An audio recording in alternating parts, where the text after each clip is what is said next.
All right. Good morning. Morale is high. You made it to a Friday. Congratulations to all involved. Lucas and Jackson are pissed, but that's only because I'm back, and we're happy to have you. Fun's over, everyone. For the next 3 hours. That's right.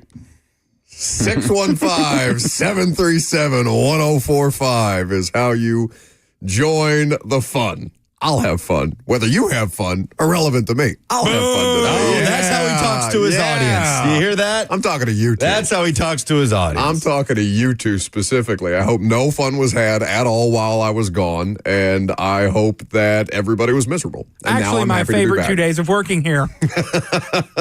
There was a pep in the step. I actually believe that. So, Super Bowl, right around the corner.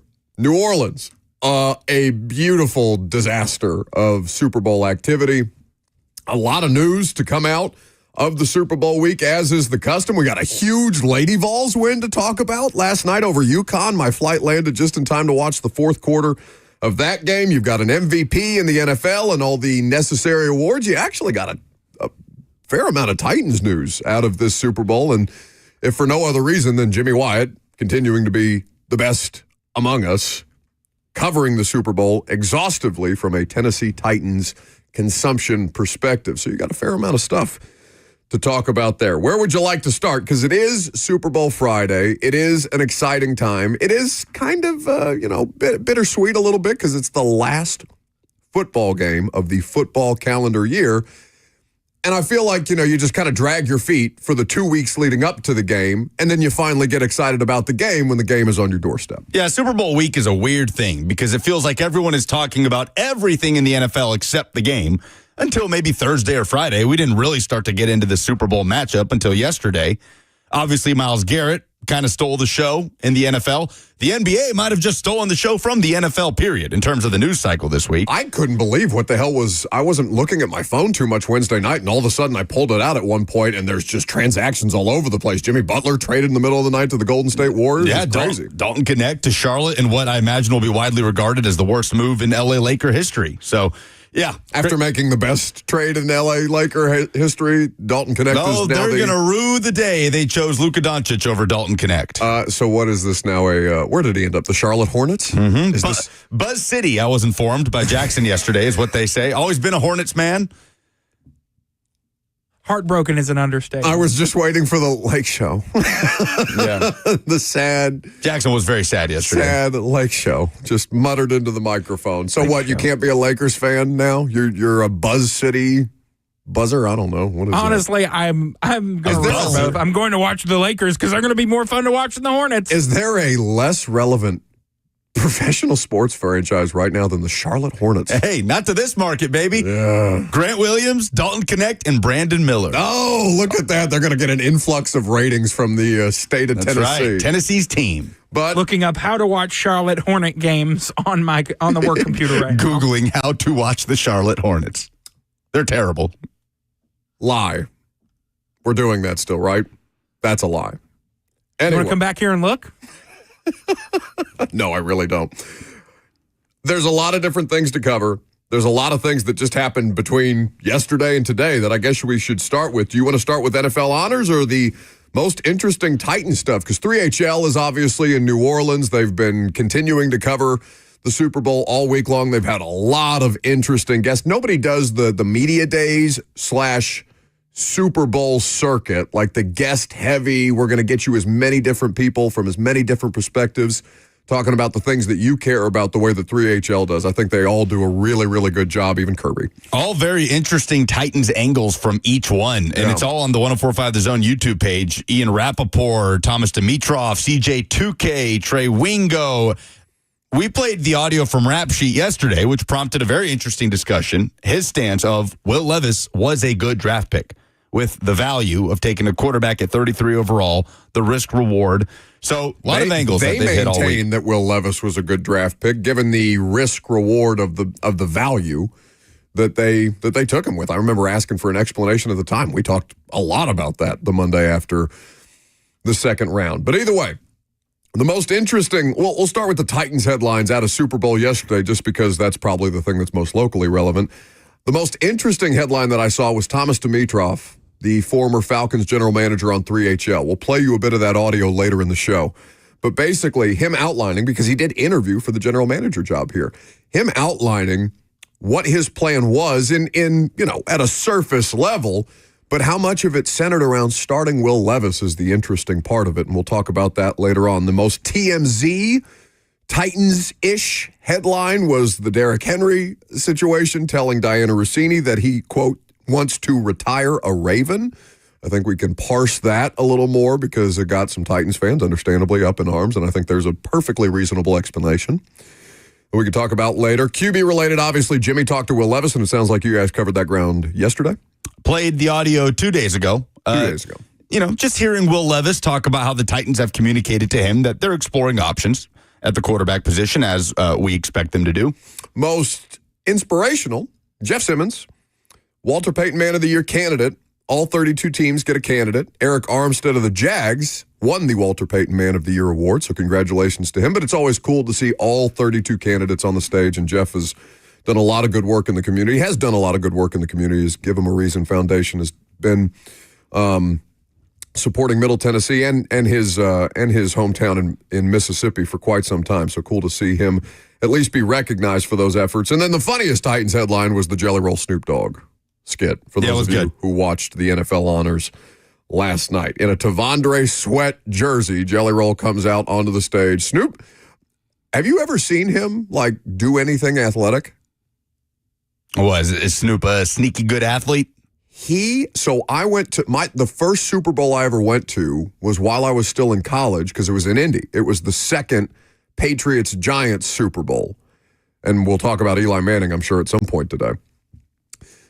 But they have all these things during the week of the Super Bowl to celebrate the Super Bowl. There's a lot of celebrity flag football tournaments and, all kinds of autograph sessions and opportunities for the fan experience and things like that. Snoop Dogg played in a celebrity flag football game, and this dude can run some routes. He's a pretty athletic guy. And this was, 10 years ago, 12 years ago almost, I guess, my freshman year at college. But yeah, Snoop's got wheels. The rest of this, as you look at the NFL honor stuff, which I'm sure we'll talk about, Offensive Rookie of the Year, we all knew, Jaden Daniels. Yep, shoe-in. Defensive Rookie of the Year, shoe-in Jared Verse, though it was a much more interesting conversation. Pat Surtain, the second cornerback out of Denver, wins the Defensive Player of the Year. Saquon Barkley, understandably, Offensive Player of the Year. Comeback Player of the Year, Joe Burrow, which, when you think about it, you're like, yeah, that probably makes a lot of sense, but Vikings fans probably feeling a bit slighted today on behalf of Sam Darnold, who had a great case, but just happened to be up against one of the most impressive quarterback performances we've seen from a team that did not make the postseason. Kevin O'Connell, Coach of the Year. Yeah, Vikings got their award. And the MVP, Josh Allen, which I have not talked to Bert about yet today, but I'm certain that he has some thoughts. I don't know if he expressed his thoughts on Ramon, Kayla, and Will this morning. I'm sure there was some level of discussion. Yeah, they talked about it a lot yesterday as well. His thoughts are exactly as you would imagine his thoughts are, which I am completely aligned with him on. I could not agree more with him that it's ridiculous that Josh Allen won MVP over Lamar Jackson. I don't have a big issue with Joe Burrow winning Comeback Player of the Year. I know the year Sam Darnold had. It's a great story, but, Burrow had an MVP caliber season. And he went from having the worst year of his career to the best year of his career. So I'm perfectly fine. Perfectly fine with Burrow getting that award. And then what I honestly think is the local news of the day, the Lady Vols. Oh, yeah. Upsetting UConn last night, 80-76. They knock off the number 5 Huskies. Uh-oh. This was awesome. I'm down for this. Because this is the kind of rivalry that you haven't seen from these two programs in quite some time. An entertaining game. Like I said, I didn't see the full thing live. I had to watch the first 3 quarters this morning.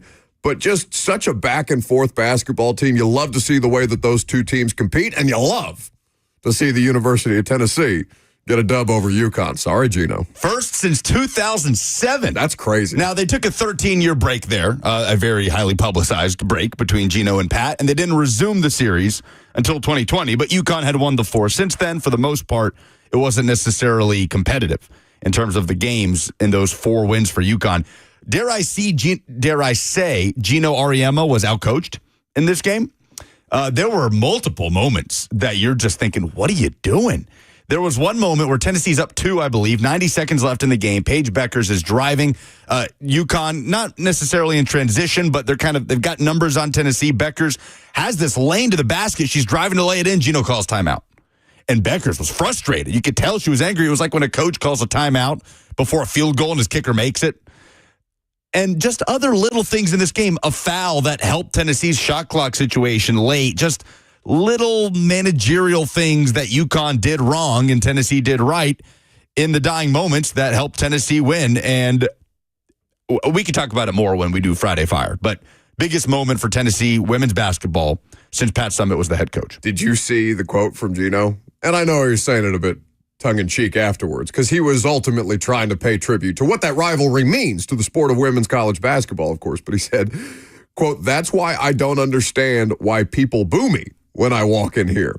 They should be thanking me for bringing my team back down here after it was missing for so long. God, that's how you treat your friends?" And he's saying it. A little tongue-in-cheek. But it's Gino Auriemma, and Vols fans feel a certain kind of way, and Jackson says double middle fingers. All right, Gino.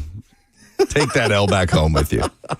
615-737-1045 is how you join the discussion on this Super Bowl Friday. We will go through the NFL honors at a bit more length coming up next.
Oh, this sounds like Bourbon Street.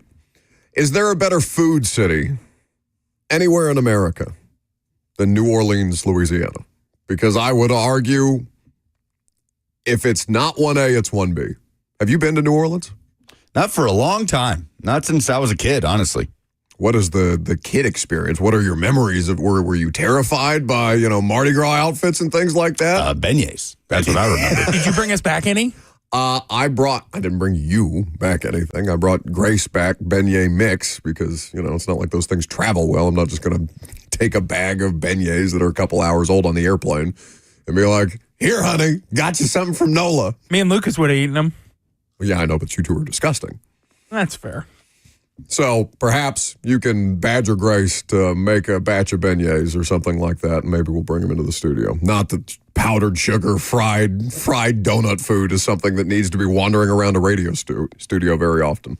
Oh, yeah. Very unusual for radio people to enjoy things like beignets and or donuts. I'm not saying that it's unusual. I'm saying that it needs to be less frequent based on, the diets of most radio people. But either way, that's not what you care about. You care about New Orleans because the Super Bowl's in New Orleans for the 11th time, and NFL honors were last night. We talked about the awards specifically. The Offensive Rookie of the Year is Jaden Daniels. Defensive Rookie of the Year, Jared Verse. Defensive Player of the Year, Pat Surtain II. Offensive Player of the Year, Saquon Barkley, Philadelphia Eagles.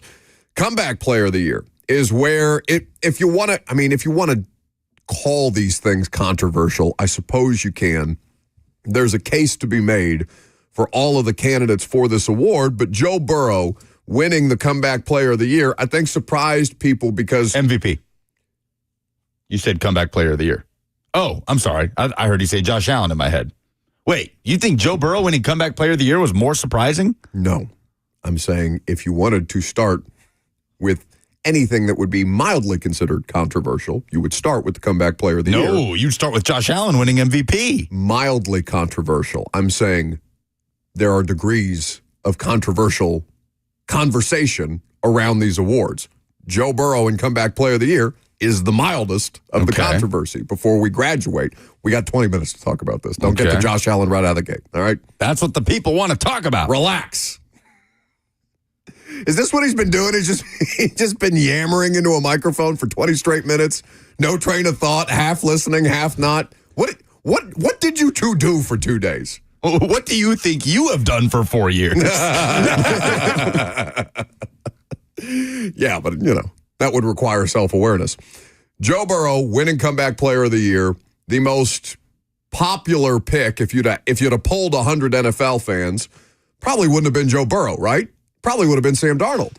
Because the degree, probably, we know Joe Burrow to be an excellent player. And yes, he has overcome injuries in a couple of these seasons now and had a spectacular individual performance. His team did not meet the moment. His offense met the moment. His defense most certainly did not. And you saw the defensive coordinator fired after the fact, and that didn't take away from just how impressive what you watched Joe Burrow doing on a week-by-week basis was. But who's been through more en route to having these performances? Because I would argue Sam Darnold. Sam Darnold has been publicly humiliated. Yeah. Had it done to him in New York City, the biggest market in the country, the thing that is most I guess it wouldn't be word association with Sam Darnold, but phrase association with the name Sam Darnold is what? It's seeing ghosts. Yeah. For him to come out, and I know they didn't win in the playoffs, and his least impressive performances of the season were their last 2 games of the year, their most important 2 games of the year, against Detroit in the regular season for the division title, and in the playoff game where the Rams just knocked him around. I don't think that takes away, or that should take away entirely from the degree of difficulty of what Sam Darnold just did in his career versus what we know Joe Burrow is going to be at least around baseline for his entire career. If Joe Burrow is healthy, that's what it is. And I know it's coming back from health for Joe Burrow, and Joe Burrow was robbed of a great deal of his season in 2023. I'm not saying that I have a problem with Joe Burrow winning. I just think that the case is better for Sam Darnold. Sam Darnold is the better story, is he not? Yes. No, he is. Just the roundabout way of getting there. Carolina, LA, San Francisco to Minnesota. And we talked about this yesterday. Can you name the last time the Vikings won 14 or more games in a regular season? I can't. What was it, Jackson? 1998? Yes, Randy Moss's rookie year. It hasn't happened in this century. So, yeah, I agree with you. Like, I would have voted for Sam Darnold, but I am not up in arms that Joe Burrow won Comeback Player of the Year just for the year that he had. He was, excellent. So above and beyond excellent. And still, not enough to make it to the postseason. Now, the actual controversy comes with Josh Allen. Because the case between Josh Allen as a first-time MVP and Lamar Jackson, who, did we put it to a poll? Anything regarding the MVP vote and who came out? Like, who was the biggest snub, I think was the phrasing of the poll? Yeah, who was the biggest snub was the phrasing. The answer is Lamar Jackson. And we only have two responses so far. Both are saying Lamar for MVP. Just help me understand it. Because Lamar Jackson had 441 more pass yards. He had 13 more passing touchdowns. He had 2 less interceptions. His completion percentage was better by over 3 percentage points. He had 384 more rush yards. The only major category that Allen was better in was rushing touchdowns, 12 to Lamar's 4. But Lamar, the first quarterback ever to throw for 4,000 yards and rush for 900, the first quarterback ever to have 40 passing touchdowns and less than 5 interceptions. His passer rating this year was top 5 in NFL history, and he's first-team All-Pro. First-team All-Pro, which goes to the best at your position in the NFL. So other than he hasn't won it yet, that was the discussion. You just asked me to explain it to you. That's it? No, that's not good enough. That's ridiculous. No, it's not good enough at all. It's wrong. They got it wrong.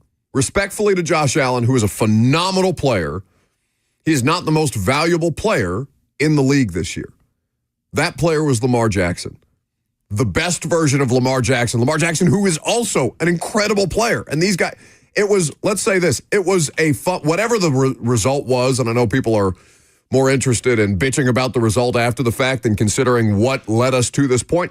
It was a great MVP race between two awesome high-level candidates. And it's a shame at the end of the day that you have to decide one over the other. But if you're deciding one over the other, there was one discernibly better in every category, basically in every metric that you looked at. And that person is not, today, a 3-time NFL MVP. Lamar Jackson has 2 NFL MVPs to his name. This was his best season to date as the defending most valuable player of the league. There is no good argument for Josh Allen other than people felt like it was his time. The people voting on it. Here's how the voting broke down. And the Associated Press does not give out people's individual ballots, but they do give out the voting totals. So Josh Allen got 27 first-place votes. Lamar got 23. So it's not huge disparity there. You have 5 players on each MVP ballot with weighted points for each spot. Allen had 383 points to Jackson's 362. So it's very, very close based on the way that they assign the voting.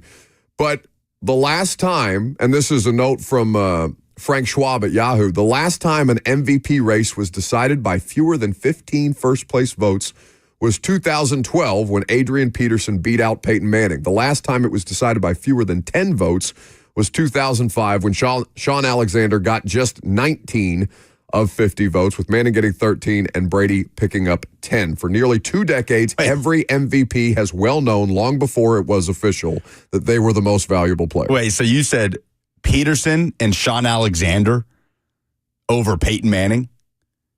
This league's changed a little bit. Saquon Barkley might have just had the best season by a running back in NFL history. 2012 is not that long ago. Not that long ago. And Saquon not even in the discussion. How many MVP votes did Saquon get?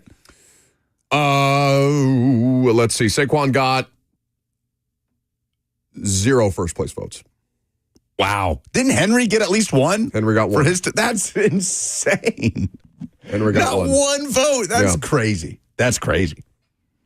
It's the drop-off. Man, So, and Saquon came in third. we're talking about barely a decade. The candidates, that is such a great point to point out. So the candidates, people who received any kind of a vote, a first place, second place, third place through fifth, Josh Allen, Lamar Jackson, Saquon, Joe Burrow, Jared Goff, Mahomes, Jamar Chase, Sam Darnold, Jaden Daniels, Baker Mayfield, and Justin Herbert all got some kind of a vote for either first place or fifth place. The difference in the weighted point totals between second place, which is Lamar, and third place is Saquon. If I told you that Lamar got 362 points according to the system, how many do you think Saquon got? You said how many points according to the system, Lamar? Josh Allen, 383. Yeah.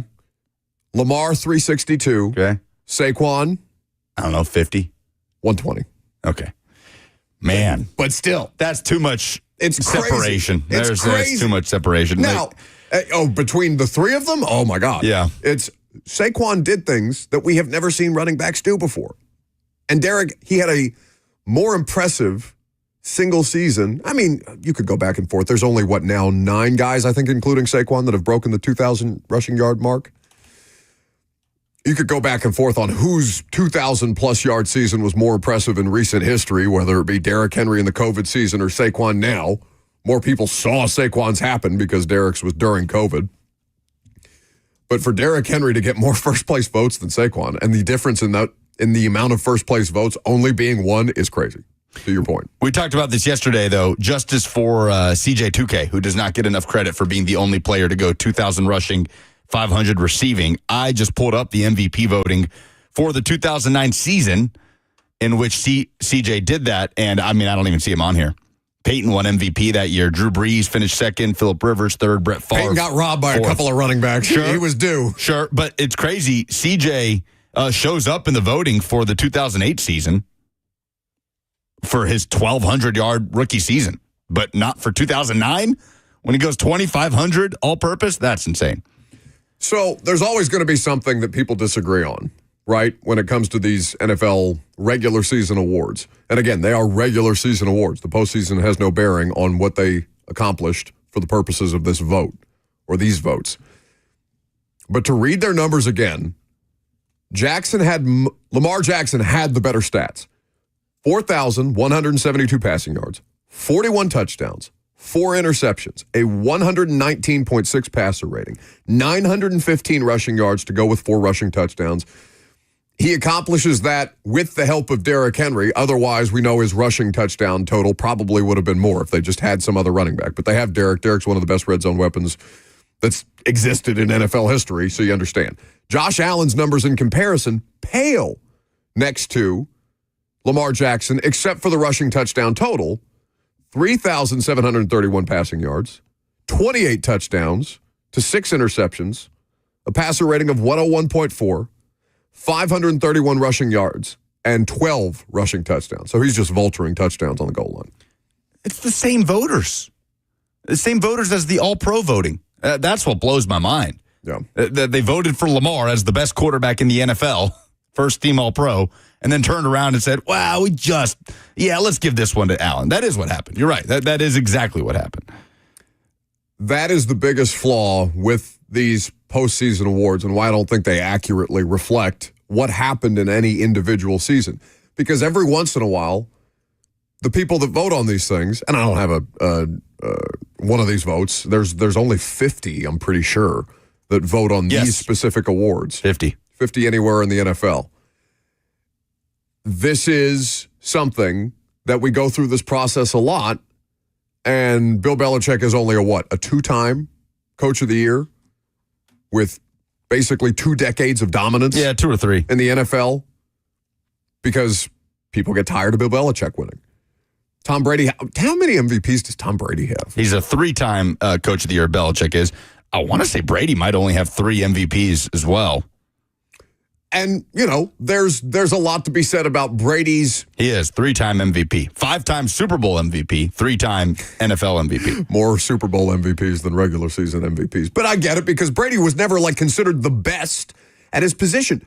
Tom just lasted longer than everybody else and did so while maintaining his level of excellence as far as his ability to diagnose and dissect defenses and still have the physical longevity that he did. He reset our parameters for how long a quarterback's supposed to last, which is completely unrealistic. It's Brady and everybody else. Who's the best active head coach in the NFL right now? Right now, it's Andy Reid. How many Coach of the Year awards do you think Andy Reid has won?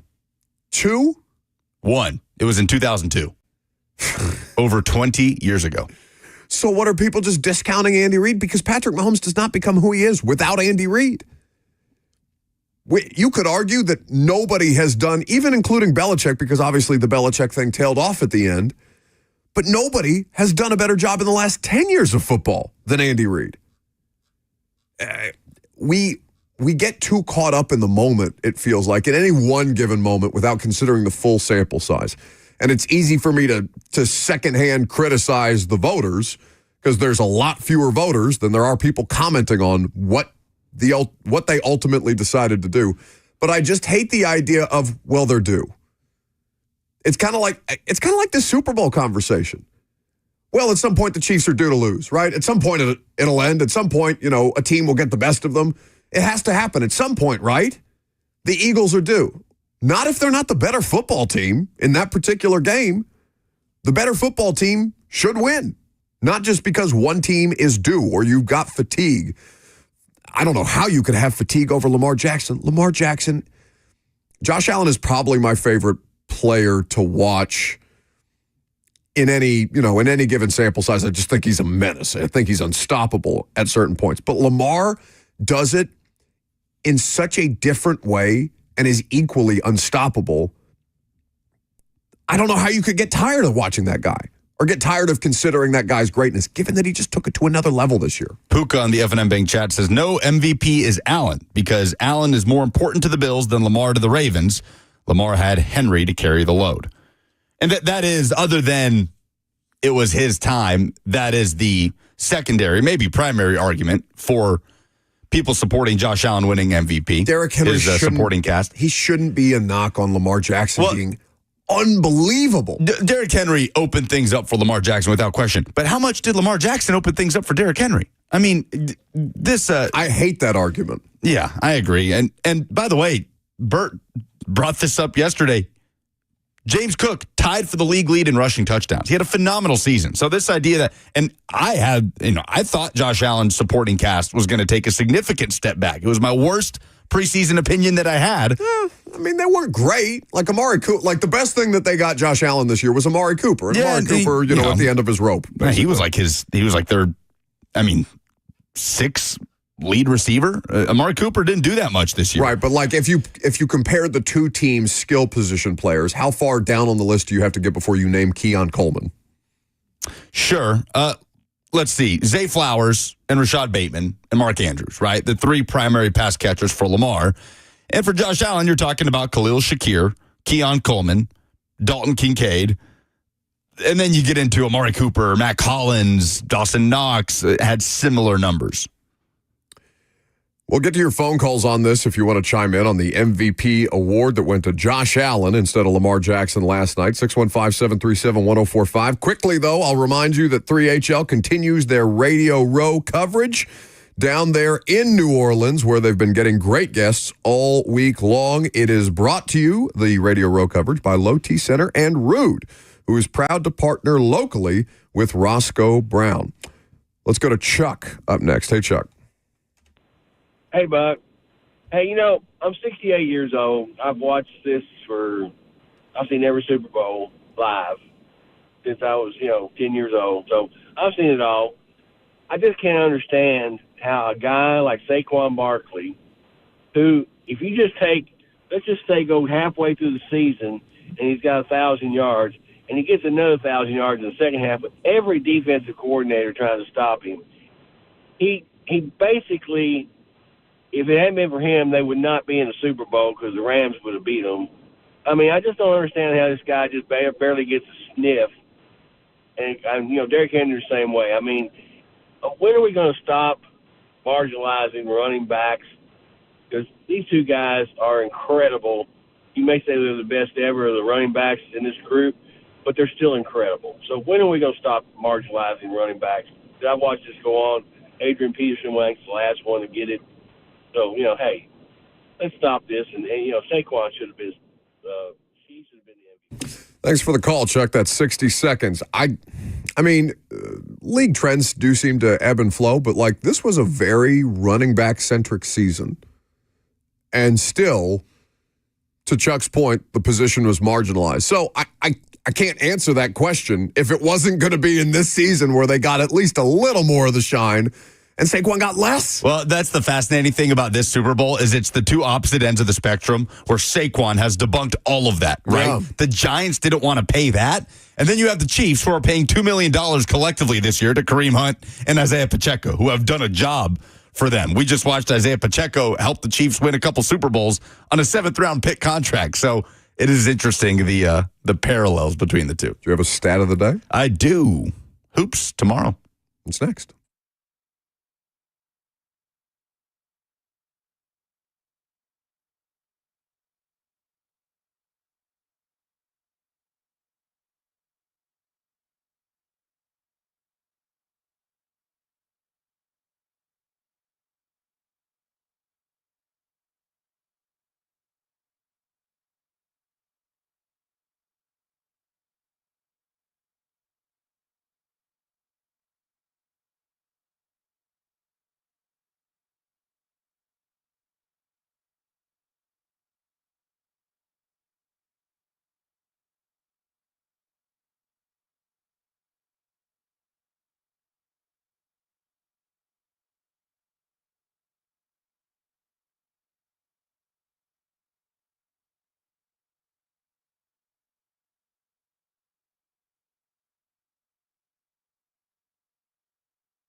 You're fired. What happened? You're fired. What You happened? can't do that. You are fired. Come on. What happened? That was Buck's fault. What happened? I was talking to Buck, and it was time to play it, and I was on the wrong file because he distracted me. You didn't do your job. See, Got nothing. Summarized it He's for got you. nothing. He's got nothing. What's the stat of the day? Oh, I've been man. back for 46 minutes and my blood pressure's up.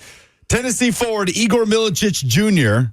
is the only NBA, WNBA, or Division I men's or women's basketball player in this century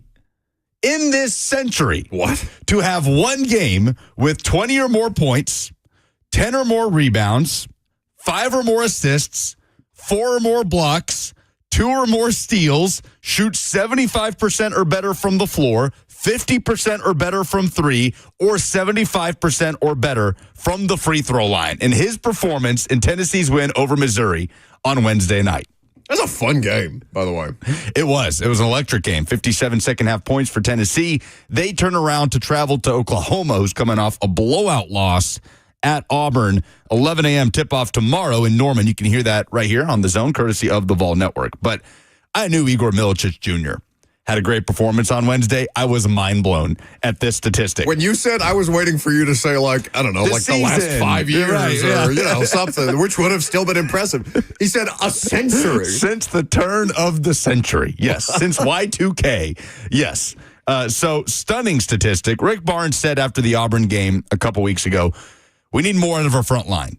And they've gotten it in the last couple of games. Igor Milicic Jr. and Felix Okpara kind of powered Tennessee against Missouri.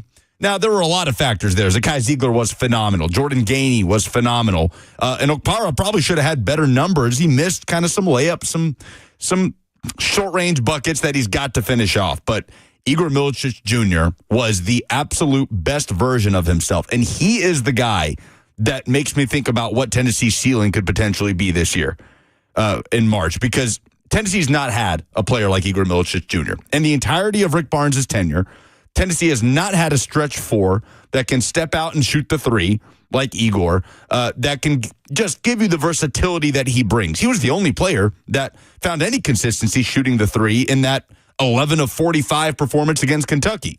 He has quietly been one of the best big men in the conference in the last couple of weeks, and he literally had a historic performance on Wednesday. Did you read, I know you had Mike on the show, Mike Wilson of the Knoxville News Sentinel while I was gone. And it was his flu game. Forgot about that. Jim on the F&M Bank chat says, dang, he's got to get sick more often. He missed the Florida game because of illness. It was kind of a doubt, was he going to play against Mizzou? He ends up playing and does something that nobody has done in the game of basketball in 24 years. Which, of 25 course, years. you know, not to take anything away from him, but which, of course, makes my mind go to, okay, what did they shoot him up with?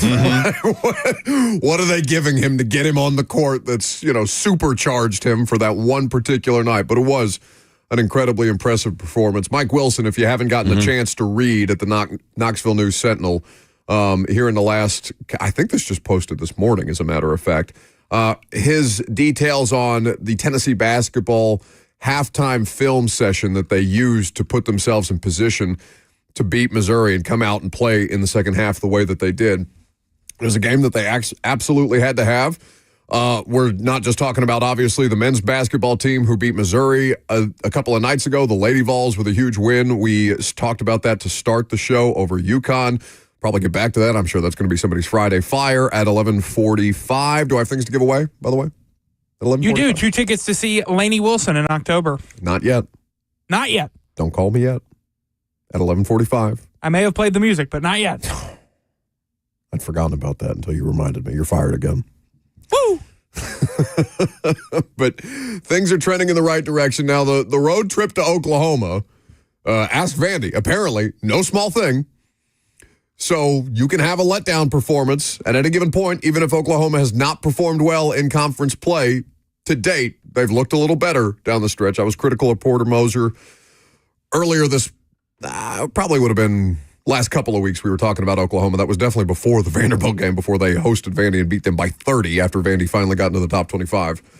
But this is a Tennessee basketball team that's continuing to evolve in real time. It's interesting that you say that Milicic is the person that makes you how did you phrase it? The most confident about this team's ceiling or the most confident? Like when I picture this team's ceiling, he is one of the first players that comes to mind. Does that surprise you? Because most people would have probably said, oh, look at Chaz Lanier in the first couple of months of the season and said, that guy, we're going to go as far as that guy takes us. Yeah, Lanier is a phenomenal shooter. When he's hot, he's hot. And he's been excellent, really, since that Kentucky game.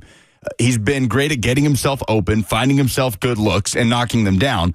But it's just what Igor Milicic Jr. brings that nobody has brought in the Rick Barnes era. He just brings that element that we have not seen yet. So, he's not going to have performances like that. I mean, that's insane. The double-double with 20 points, 5 assists, 4 blocks, 2 steals, and the percentages, that's not going to happen again. But the way that he just brings this element to Tennessee's offense that has needed, it got kind of stagnant. I think it's needed a bit of a spark, and that has come in a couple different fashions. It has come from Jordan Gainey being able to run this offense, and we found that out on Saturday last week when Florida came to town and Zakai Ziegler was out injured, and suddenly Rick Barnes has options now when Zakai Ziegler is maybe needing some more rest or is in foul trouble. And it has come in the form of Igor Milicic Jr. just opening things up around the floor. So I do get excited about Tennessee's ceiling when I think about Igor, but the inconsistencies with this team over the last couple weeks have been somewhat maddening. Understanding they've played nothing but top 15 teams in the last 5. They're 3-2 in that stretch. Feel like they should have been 4-1 with that Kentucky game at home. But he gives me a ton of confidence. And Tennessee goes to Oklahoma. Do you remember Porter Moser's last coaching stop? Oh, yeah. Loyola. That's right. Tennessee. Sister Jean. Has not played Oklahoma in men's basketball. This is insane. Since 1968.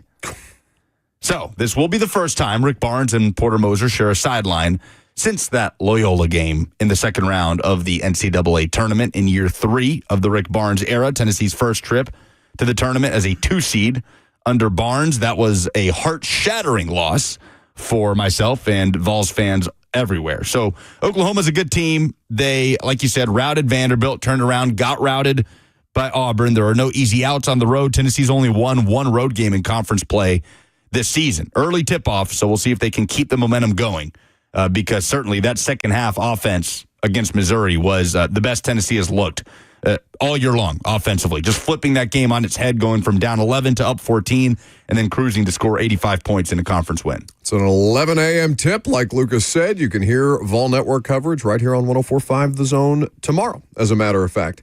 Marciano on the F&M Bank chat, where you can interact with the show on Facebook, YouTube, Twitter, and Twitch, says, let's talk about Indiana basketball. I don't want to. Jackson sent that Mike Woodson news into the Twitter group yesterday, and I said the F word for the first time on Twitter. I was not happy. So the news was from Pete Thamel, Indiana, and Mike Woodson are in discussions. Lucas, this is my Friday Fire. I need you to calm down. Okay.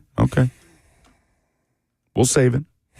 I think he's going to hit me. I almost had an aneurysm in line for my flight home. Brandon says Gainey playing more minutes at the 2 over Meshack has been a shot in the arm offensively. Meshack good point. Played about 3 minutes in the second half against Missouri. At some point, the offensive limitations are going to take him off the floor, especially with the proof of concept Tennessee showed with Zakai Ziegler not running things on offense. So it's a good point by Brandon, and we'll see how that looks moving forward. Meshack's still a leader on this team, still probably this team's best defender.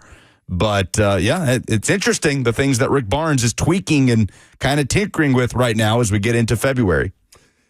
Derrick Henry made a comment last night on the NFL Honors red carpet about wanting to retire a Raven, and it sent a lot of Titans fans spiraling. I'm going to explain that quote to you coming up next.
It is 11 o'clock. Good morning from the 104.5 The Zone Studios. I'm Lucas Panzica. The NFL season ends on Sunday with Super Bowl 59. Eagles versus Chiefs kicking off at 5:30. Westwood One coverage begins on The Zone Sunday at 1 p.m. The NFL honors ceremony was Thursday in New Orleans. Josh Allen won his first career MVP over Lamar Jackson. Vikings coach Kevin O'Connell named Coach of the Year. Joe Burrow winning Comeback Player of the Year. The Tennessee Lady Vols knocked off number 5 UConn at home on Thursday, 80-76. It is the first win for Tennessee over UConn since 2007. For all your foundation repairs and waterproofing needs, visit USSTN.com. Breaking news at once on your home for the Titans and Vols. This is 104.5 The Zone.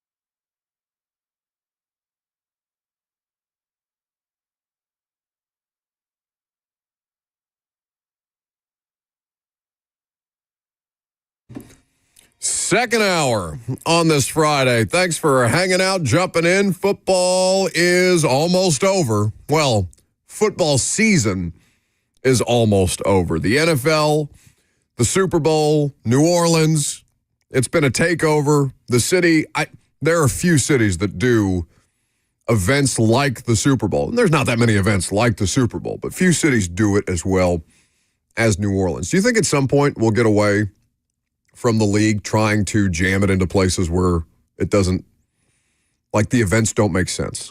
Vegas, in your mind, makes sense for a Super Bowl, but it sounds like it's not even remotely close for everything that the Super Bowl needs to be, especially in the week leading up, because it's so much more than just the game itself that goes on in the week leading up to the Super Bowl. I wish that Indianapolis, Nashville, when it gets the new stadium open, because the logistics of downtown Nashville just make too much sense. New Orleans, and who else has done really well with the Super Bowl? Miami feels like it's done really well, but it's so far away. It's basically in Fort Lauderdale, the stadium. Yeah, but you're just talking about the logistics of Super Bowl week, right? Yeah. And all the media and players that congregate. But there are so many fans wearing all manner of different jerseys. I saw Oilers jerseys. I saw Javon Curse jerseys wandering around the street of New Orleans. Like, if the Super Bowl is in your region, it is a highly attended fan event. There are a bunch of different things around the perimeter of, there's the media and Radio Row and convention. But like, we're watching Radio Row coverage right now. These are obviously fans who have paid a certain level of access at the Super Bowl, but people will pay for that level of access at the Super Bowl, and to have the logistics be as easy as humanly possible. I don't know. It's like moving the combine from Indianapolis to Los Angeles. It just doesn't make any sense. Yeah, that to me is different, because the combine is a critical week for the pre-draft process, where it's all about interviews and people having meetings, and it is and the medicals. It's about the medicals, right? So it is. How many places can do 300 MRIs in a day or whatever they need to do? The combine is a week of business meetings. Yeah. It has to be that. This, we're talking about entertainment, interviews, and for the vast majority of football fans aren't involved in Radio Row logistics, but it is like the draft to me too. I mean, Vegas was a terrible draft location. The draft is in Green Bay this year, which I love it. I think it's going to be great. If you're a fan and you want to go to the draft, Lucas, it's in a centralized area. You have to stay in Milwaukee. There's no hotels in Green Bay. Yeah, there are logistical issues with Green Bay. I'll give you that. Like, but maybe the Airbnb business in Green Bay that week is going to be excellent because it's just in the middle of it. It's a neighborhood, right? But like, what percentage of Packers fans do you think actually live in Green Bay, Wisconsin? I imagine it's not a lot. No, that's fair. And it will be on draft night. It'll look great. Like, the draft night in Green Bay will look better than draft night in Vegas. Yeah. Well, it was just in a side parking lot in Vegas. Yeah, just kind of stashed it over there. So it's just centralized. Obviously, the rich football history of Green Bay. I thought Kansas City had a great draft because everything's kind of centralized. It's just all right there. Nashville. It's another reason why Nashville was so great. So, it's more for college football when you bring up like Vegas not being great for the Super Bowl. I hate hate when the national championship is like in Vegas or in SoFi Stadium. There's just nothing about Los Angeles that screams college football culture or tradition. No, but if college football still cared about culture or tradition, it would not look the way that it does in its current state. Now, adjacent to the Super Bowl is everything that happens around the Super Bowl. NFL Honors is one of those things. A tweet from The Athletic's Diana Rossini, who is going to be on 3HL today, and you can look forward to that interview with them from their Radio Row coverage, got a lot of attention because she talked to Derrick Henry on the red carpet. And the quote in the tweet, just spoke with Derrick Henry on the red carpet of NFL Honors about his future. The 31-year-old All-Pro tells me he wants to finish his career in Baltimore. I want to retire a Raven, is the quote. Now, when Titans fans hear that, what do you think the general reaction is? Yeah, you told me Titans fans freaked out about this. Quote, I want to retire a Raven. I read that and I thought, yeah, he wants to play for the same team for the rest of his career. I thought nothing of it. Which is what he meant. But the quote, I want to retire a Raven, makes it sound like at the end of his career, Derrick Henry wants to go to Baltimore, hold a press conference, and retire as a member of the Ravens franchise. It was, to me, much ado about nothing, but I understand why the quote looked inflammatory. The Titans fans, and you immediately have, and Twitter is not the real world, thank God. I was going to say, the quote looked anything but inflammatory to me. To me, it was just saying exactly that. I want to stay with this team for the rest of my career. It's why I think that audio and video are so important now, because, I want to hear the quotes from the person's mouth in the context, in the tone. Do they have a smile on their face? Are they joking? What are they actually saying? Rather than in just plain type, I want to retire a Raven, makes me feel like, like Delaney Walker and Jarrell Casey at the end of their careers. Brett Kern. Brett was, and I guess Delaney was too, but Delaney was a 49er before he was a Titan. Obviously, his greatest success as a player was as a Tennessee Titan, so he wanted to retire as a member of the Tennessee Titans organization. Not necessarily is Derrick Henry going to go into the Hall of Fame as a Raven or a Titan? That's not how the Pro Football Hall of Fame works. You go in as the player, and your resume is such with your accolades that see you get into the Pro Football Hall of Fame. But there's never been a player drafted by the Tennessee Titans since the franchise came to Nashville that has gotten into the Pro Football Hall of Fame. For sure, and that significance means something to the organization. Just as I think would you not agree that Titans fans, it would mean a great deal to them to see Derrick Henry come back to Nashville, hold a press conference whenever it's over. Of course, yeah. And say, I want to retire as a member of the Tennessee Titans. Yeah, and then put him in the Ring of Honor, right? Yes. And he wouldn't be the only Titan to then go on to become a Raven to be in the Ring of Honor for the Titans. Because immediately you see comments like this, Lonzo, Derrick Henry is dead to me by saying that. Again, I understand why it looks that way on Twitter. That is not the context of the quote. And I think Derrick is somebody who is pretty sensitive to how things are construed, especially when it feels like it's being twisted a little bit online to, Ravens fans are obviously going to rub that in Titans fans' face, and there'll be an ongoing dialogue about that. Look, he doesn't even want to retire with your franchise, and he was there with you for how many years? 8 years, and just the one season with the Ravens, and now he wants to retire a Raven. That's not what that is at all. Yeah, it's just not the reaction that I had. I was surprised when you said, "Oh, Titans fans are freaking out about this." I just look at the replies. That that tweet has almost 1 million views because of the nature of both Ravens fans reacting and Titans fans reacting to that. 615-737-1045 is how you can join the conversation. Coach Mack, speaking of conversation, will join us coming up next. We'll talk Super Bowl. In this particular matchup, he knows a lot of the parties involved. It's going to be a fascinating game from a coaching standpoint, not just the players on the field, and we'll look forward to that with Mac momentarily. But first, back to the phones. Hayes is up next. Hello. Hi. Hey, my name is Hayes. I'm a Bills fan. I live in Murfreesboro. I got 3 things I want to say. I'm a first-time caller. But I think Josh Allen didn't have the stats as good as Lamar this year, but I think he deserved it. And there's 3 different things for that. 1, Lamar Jackson's receivers ranked first in separation. Josh Allen's were 15th. Also, the second would be Josh Allen in total didn't play 3 games. That's the last game of the season, and then all the fourth quarters that he sat out, where Mitch Trubisky took the snaps. He didn't play those. That's 3 games he missed out on yards, rushing yards, touchdowns. And then the third thing would be how last year the stats y'all are comparing Josh Allen was better in, and he didn't get the MVP because of interceptions, and he didn't win as many games as Lamar Jackson. So I think Lamar deserved it this year, but I think Josh Allen made the league eat their words when they said he wasn't going to do anything this year with the Bills. Thank you, that's it. So the last part of that, thanks for the call, Hayes. 60 seconds on the clock. The next time you call in, we always like first-time callers. Bills fan in Murfreesboro. And he's not diminishing. I appreciate that. You can have a conversation about it without diminishing the other player. What both of these players accomplished this year, understanding that, Patrick Mahomes is sitting somewhere in a hotel room in New Orleans smoking a cigar, watching them win ancillary awards while he prepares for potentially his 3rd consecutive Super Bowl victory. So at the end of the day, doesn't really matter as much as we're making it matter. But both players are excellent. Both players put on tremendous performances this year. And I'm not saying the argument for Josh Allen is an awful one or just dead wrong and this guy did nothing. How could he possibly win an award over Lamar Jackson, who's so excellent at everything? They're both excellent.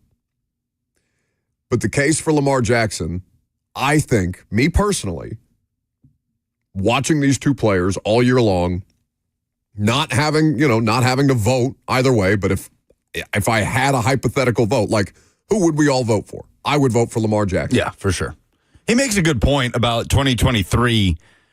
I don't think there was as much disparity as there is this year in the numbers between Allen and Jackson, but in 23, Josh Allen had over 4,300 pass yards. Lamar had over 3,600. Lamar had 24 touchdowns. Allen had 29 passing touchdowns. Allen had 15 rushing touchdowns, which is insane.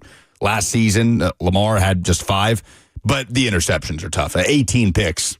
A lot of turnovers for Josh Allen in 2023. It's not just like a side note. Oh, he had a few more interceptions, and that's why he's lost the MVP. He had over double the amount of interceptions, a career high in interceptions for Allen last year. Yeah, no, that when turnovers are the most direct route to you losing games, and you have 18 just interceptions alone. I don't know how many fumbles, how many total turnovers Josh Allen had in 2023. That's a good enough reason to cost yourself. That no longer makes you the most valuable player to your team. Again, 18 last year versus how many did he have this year? He went from 18 to 6. Oh, yeah. And Lamar had 4 this year, which is, again, crazy. No one's ever done that. 40-plus touchdowns, less than 5 picks. While also having over 900 rushing yards. Crazy. 615-737-1045. The number if you want to join in. Coach Mack will join us coming up next.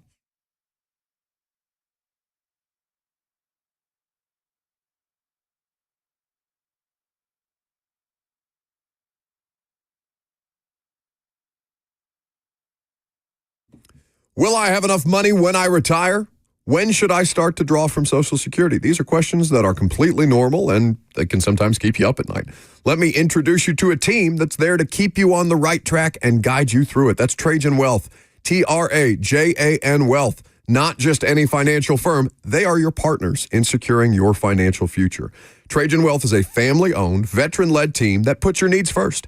Let their decades of experience specializing in retirement planning and wealth management work for you.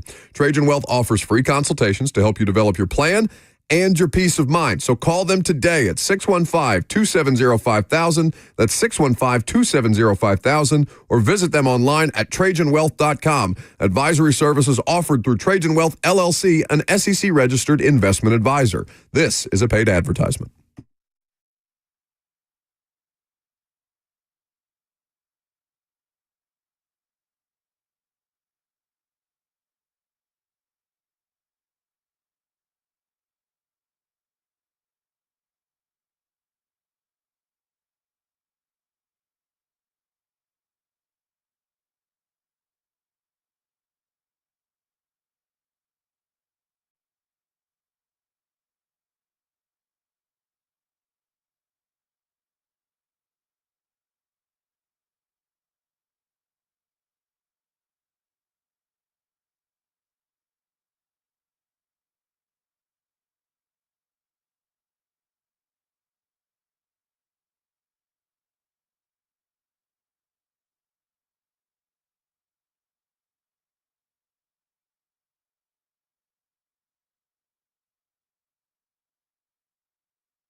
Welcome back to the show. We are fueled by Hattie B's Hot Chicken. Coach Dave McGinnis, always good to join us on a Friday at this time. He visits with all 4 shows throughout the course of the week, and all of those visits are made possible by the wonderful people at Two Rivers Ford. Quality American-made Ford vehicles, award-winning customer service online at tworiversford.com. Happy Friday, Mac. Happy Super Bowl Friday. Yeah, same to you, Buck. It's going to be a good game. It should be. These are clearly 2 good teams, and they got some interesting storylines. So I'm looking forward to it. Well, and a part of that storyline is just kind of the shine on some of these veteran coaches who are going to be competing against each other, and certainly not their first time competing at this stage or this level, or frankly against one another. But for people like Vic Fangio and Steve Spagnuolo and Andy Reid, who have been around for, at least a part of the football fans' lives for so long at this point. There's so many tactical matchups to kind of sink your teeth into here. I'm sure that's that's a really fun kind of matchup to think about, I'm sure.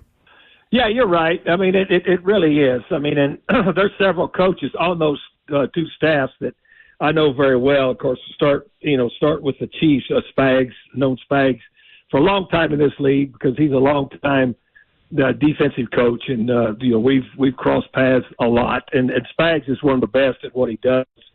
He had a run as a head coach like all of us have, but his real forte has been as a defensive coordinator, and especially what he's done at Kansas City.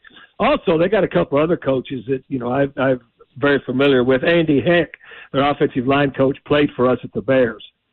From Notre Dame when I was there after we signed him as a free agent from Seattle. So Andy Heck's been there a long time as a very, very good offensive line coach. And then David Merritt, their defensive back coach, played for me at Arizona. He's from North Carolina State. And so, I know those guys very, very well. And they've all done a really nice job. And, of course, that Kansas City franchise, recently has been the most successful franchise in the National Football League, and all those guys have been a big, big part of it. Then over on the Eagles side of it, of course, I know Vic. I've known Vic since he was at the Philadelphia Baltimore Stars with Jim Mora. That was his first start, and so I've known Vic a long time, and Vic is really good. He was a protege of a guy that was very important in my career, Vince Tobin, there at the Stars, and then, Vince went on to be a coordinator in this league and a head coach. And then, they've got a couple other guys. Jeremiah Washburn, Jim Washburn's son, is the defensive end outside linebacker coach there, and what you would expect, being Wash's son and coming up, being raised by Wash. He's a really, really good young, smart coach, really smart, and he's really good at the defensive front. And then Aaron Moorhead, who's Emory Moorhead's son, that was a tight end for us at the Bears. So I got a lot of connections to both of these teams. Specific to the Chiefs, though, you talk about obviously their tremendous run of recent success and now, spanning basically 6 years since they started appearing in Super Bowls and competing for Super Bowls with this kind of collection of players or some variation of it.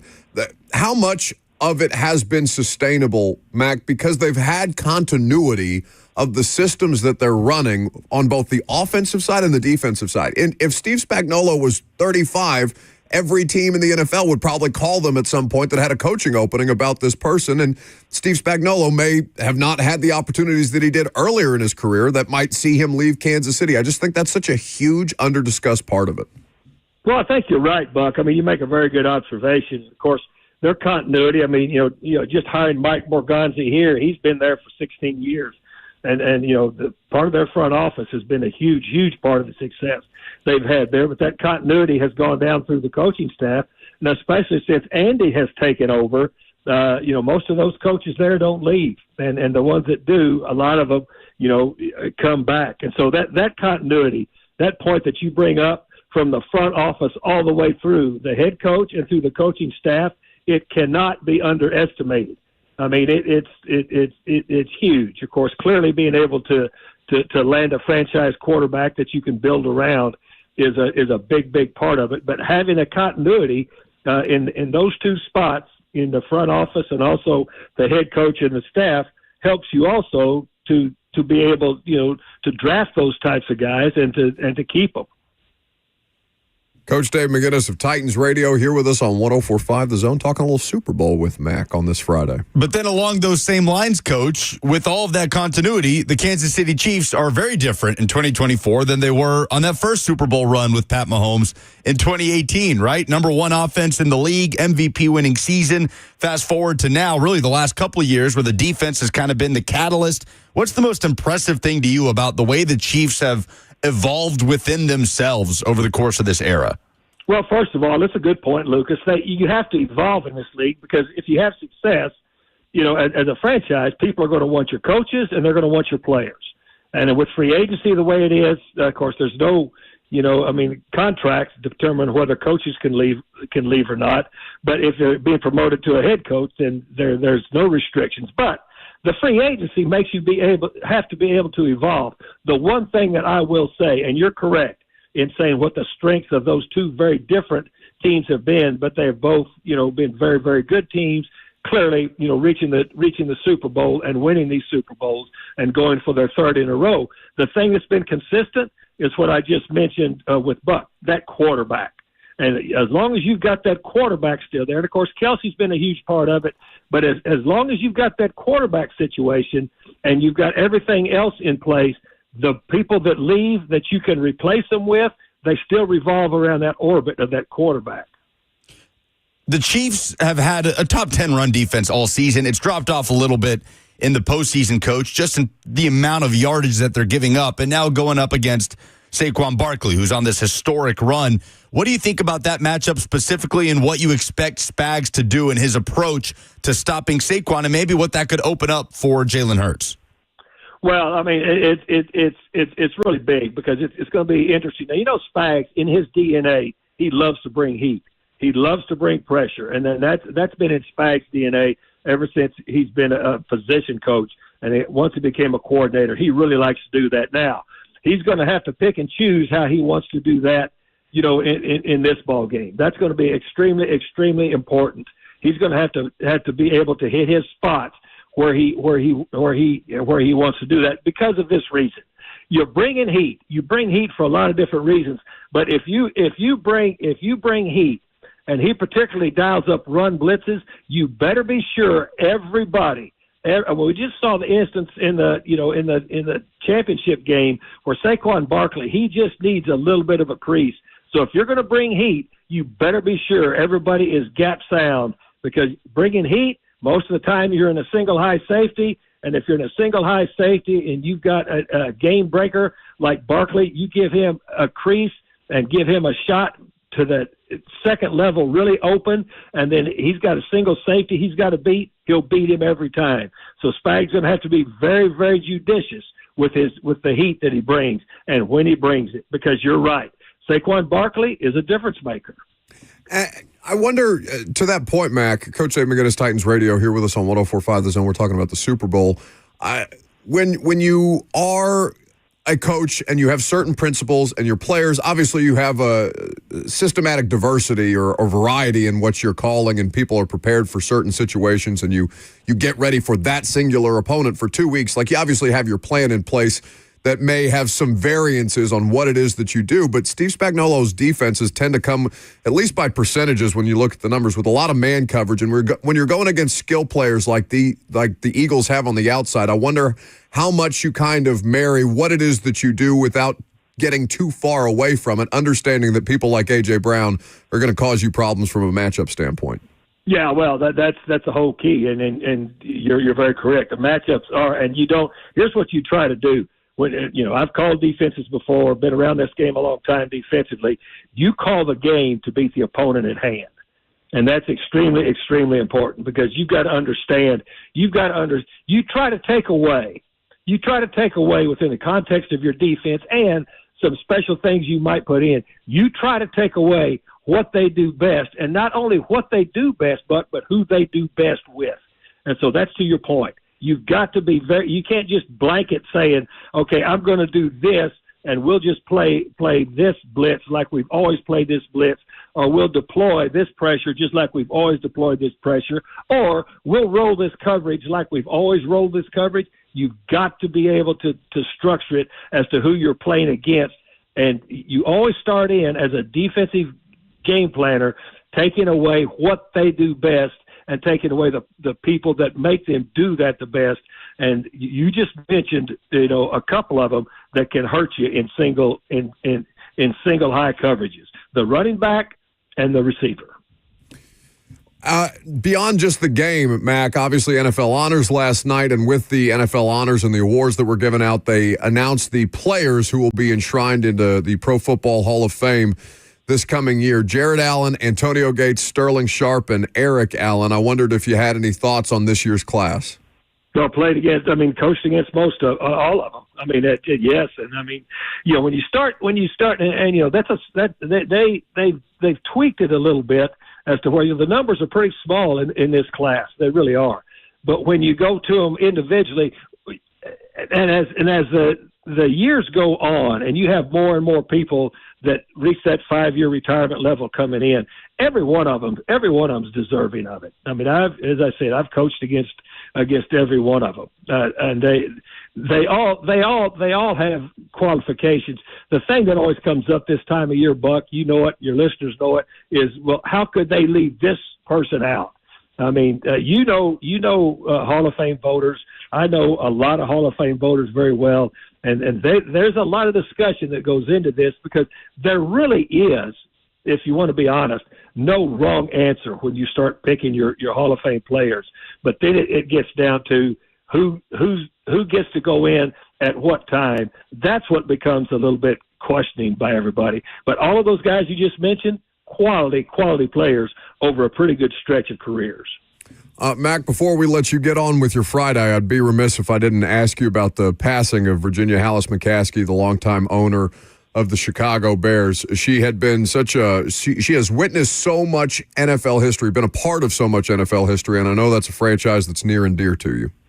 Well, absolutely, and I've done a lot of radio in Chicago the last couple of days, rightfully so. Look, Ed McCaskey, her husband who passed away, and then of course Virginia McCaskey. They were very, very, very, very close to me, very close. I was there for 10 years, and I was probably as close to them as I mean, they both were not only owners, but they were very, very dear friends and really big advocates of me, not only as a young coach, but throughout my whole coaching career. But Virginia McCaskey was just, I mean, she is the example of what NFL royalty is, as far as just the way she conducted herself. Just a wonderful, wonderful lady, very, very strongly faith-based, and she loved the Bears. And you're right, she grew up with her father, George Hallis, with the league. She was there when it all started.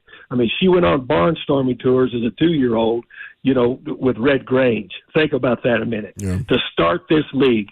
So she was the matriarch of this league, and as important as she was to the league, if you knew her and if she was a part of your life, she was just, I mean, you'll never find any Chicago Bears player or coach that has ever worked there. I spent 10 years of my life there that will ever say anything other than what a gracious lady.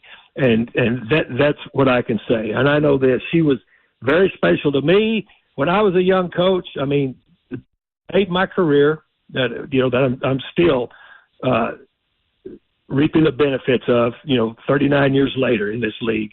And when I was a young coach there, Buck, coming up, and I had several offers, would come in, and I'd have to go through the ownership in the front office, whether I would be able to interview for another team, and I had chances to leave. She would call to me. I mean, she would come down and talk to me and say, you never have to leave here. And many a dinners that I've had with she and her husband Ed at owners meetings, even there in Chicago. I've taken them to players' weddings. They're in Chicago. They were very close to me, very dear friends, and God bless them both. God bless them both. But Virginia McCaskey, I mean, it was an icon in this league, and always will be. Mac, I really appreciate you sharing that with us, and what an awesome legacy for the impact that she left, not just with you, but with so many other people that she came into contact over the course of her incredible career as a member of the Bears ownership group and then ultimately the Bears owner. Thanks so much for the time, Mac. Enjoy the game this weekend, buddy. Thanks for everything that you've done all football season long with us. I know we're not done. We got a lot of draft stuff. We're not letting Mac off the hook or anything like that, but it's just always you're just such a great resource, and you keep me and Lucas and Jackson from being too dumb on the air. Well, I appreciate you, Buck, and none of you guys are dumb at all. You might be a little outrageous at times, but you're not dumb. I promise you that. Appreciate all of you. See you. Yeah, Thanks, Coach. Mac. That's not true. Might have to. We said we were going to start calling out lies on the air. Lie. Might have to not lie, but agree to disagree. Okay. a very kind and gentle lie. It is. Obviously, we would not have had interactions with Virginia Hallis McCaskey, but just seeing the tributes, hearing people like Mac, the emotion in the voice and the tone, and the level of impact that she had on so many different people's lives. I mean, she witnessed the first Bears championship. Do you know when the Bears' first championship was? Definitely pre-Super Bowl era. 1921. Yeah. She apparently 8 of the 9 league titles that the Chicago Bears as a franchise throughout the course of their long history have won, including the only Super Bowl championship in 1986. She saw it all, and apparently, she left a meaningful imprint on everybody that she came across in the NFL. And certainly she came across a lot of people in a lot of different facets, all manner of walks of life, and you can see just how big a presence that she held. So 102, I don't know. It's a good run. It's a really good run. That's a really good run. Great Hall of Fame class, too. So let's talk about this. Bert brought this up yesterday, and I had to go back and look to make sure that he was right, because he said 4 players feels like a small class. Does that feel like a small class to anybody else? Did you see the announcement live? Yeah, I was watching it. It is the smallest since 2005. Did you notice that Rich Eisen kind of had broadcasters do this, but a bit of a pregnant pause for dramatic effect after he read the 4th name? I think a lot of people were expecting to hear Eli Manning's name as the 5th member of that class. And then when it stopped at 4, and listen, to your point, it's a very talented group of players that are going in. Jared Allen, Antonio Gates, Sterling Sharp, and Eric Allen, again, are the players who will be enshrined into Canton. The biggest complaint that you saw was Eli Manning first, 2-time Super Bowl champion, not in. Luke Kuechly also. To go back and look at Luke Kuechly's resume. Yeah, it jumps out. Insane. And Adam Vinatieri. Yeah. Who will be a Hall of Famer, right? Like, I feel like confidently we can say all 3 of these players will be Hall of Famers. Yeah. It's the first year of eligibility. I know for Eli, it's his first year of eligibility. Is that the same for Kuechly and Vinatieri? Kuechly be pretty close. They are all in their first year of eligibility. Yeah. So they should get in. I mean, especially Vinatieri. I think Vinatieri is the most slam dunk of those 3.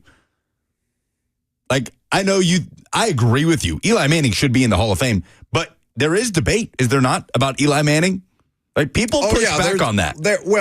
I think they push back on Eli's regular season performances versus the run that the Giants got on twice with Eli Manning. Eli Manning is the best test case for that's a professional athlete. A professional athlete can meet the moment at any given point. Maybe they don't do it with great consistency across the course of their career.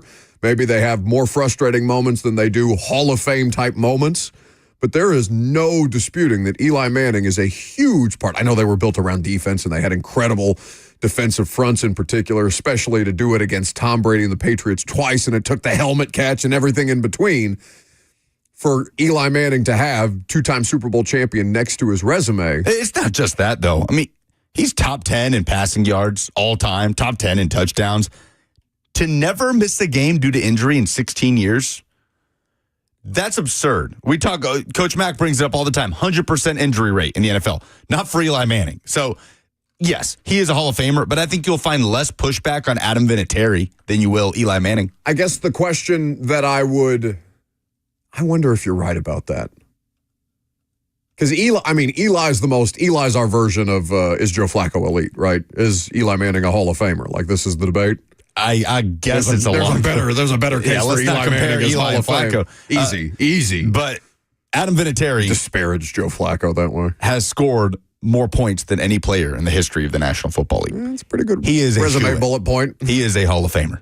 Without a doubt. Yeah, it is a good question though. Who would there be more pushback on, Eli Manning or Adam Vinatieri in the same kind of generation of player, or at least for potential Hall of Fame inductees? I guess my question is, and we only have one Hall of Fame voter locally. Kaharski's the only Hall of Fame voter locally. So I'd be curious to know from PK at some point, like why the smaller class this year? Like why was the cutoff at 4 versus? I'm not outraged about it. I'm curious to know why only 4 this time around. 615-737-1045 is how you join the conversation. Jackson, are you paying attention? Yes. Are you sure? I'm 100% positive.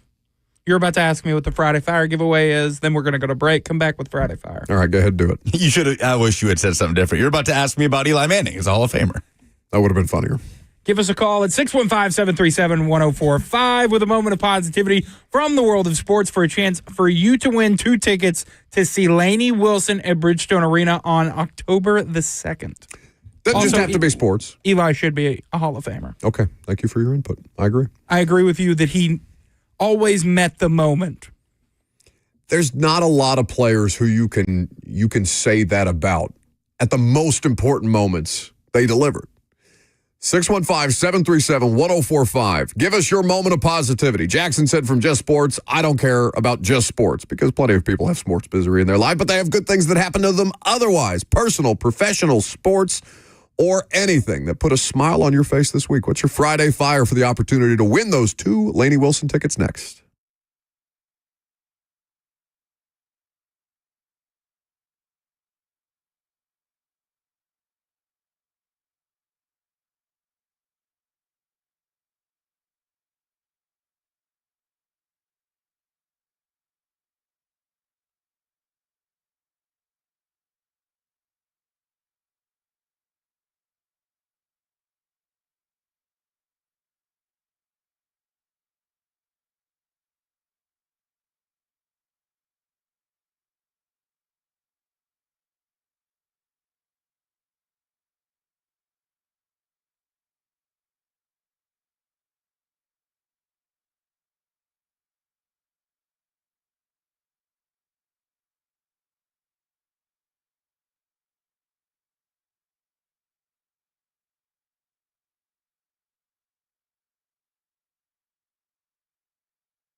It's a good segment. It's one of our favorite segments every week, and it also comes with great prizes like 2 tickets to Lainey Wilson's upcoming show at Bridgestone Arena. Jackson, when? October the 2nd. October the 2nd, 615-737-1045, the number, if you can give us your Friday Fire. No matter what it was, sports, personal, professional, something that put a smile on your face this particular week. What's your Friday Fire? 615-737-1045, the number. Mine was the NFL Honors tribute to Randy Moss. Randy Moss, who had a surprise appearance Thursday night during the show, was helping to present the league's Comeback Player of the Year award and also thanking everybody who has been, out there publicly, privately, or otherwise helping support him because he's been in a battle with cancer that's obviously seen him take a step back from his high-profile broadcasting job and everything that he was doing on a day-by-day basis. It was a really cool moment. Randy Moss is such a big part of so many people's football lives, experiences. He's just such a huge figure beyond even the sport, and it's rare that you have guys like that who appear to, to see them go through all these different life phases from afar, like witnessing their career, the entire span of it, from Marshall to Pro Football Hall of Fame to broadcaster and on and on and on, to see the NFL community rally around him and to see his moment of appreciation for that support. It was really cool. Yeah, it has been cool to see the support since that announcement that he made a few months ago. My Friday Fire has to be Kim Caldwell and the Tennessee Lady Vols. Pretty good. Jackson answering phone calls at the moment, but we will hear from Kim Caldwell in just a second. Tennessee Lady Vols going blow for blow with UConn last night. It felt like we were transported back to 2007 with one of the classic clashes between Pat and Gino. This was Kim Caldwell with Holly Rowe. After the game, you will hear a raucous Food City Center at Thompson Bowling Arena in the background.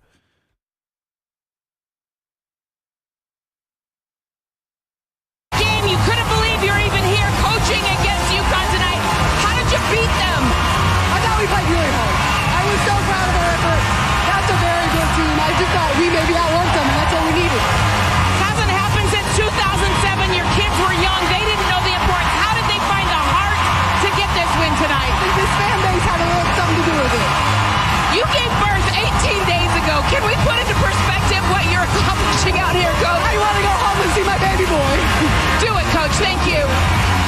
I could not wipe the smile off my face last night watching the end of that game. Smiling that whole clip. Yeah. That's great. I want to go home and see my baby boy. 18 days ago is nuts. 80-76, the final score. I mean, Tennessee with 4 different players in double figures. Biggest Lady Vols win since when? Oh, since Pat.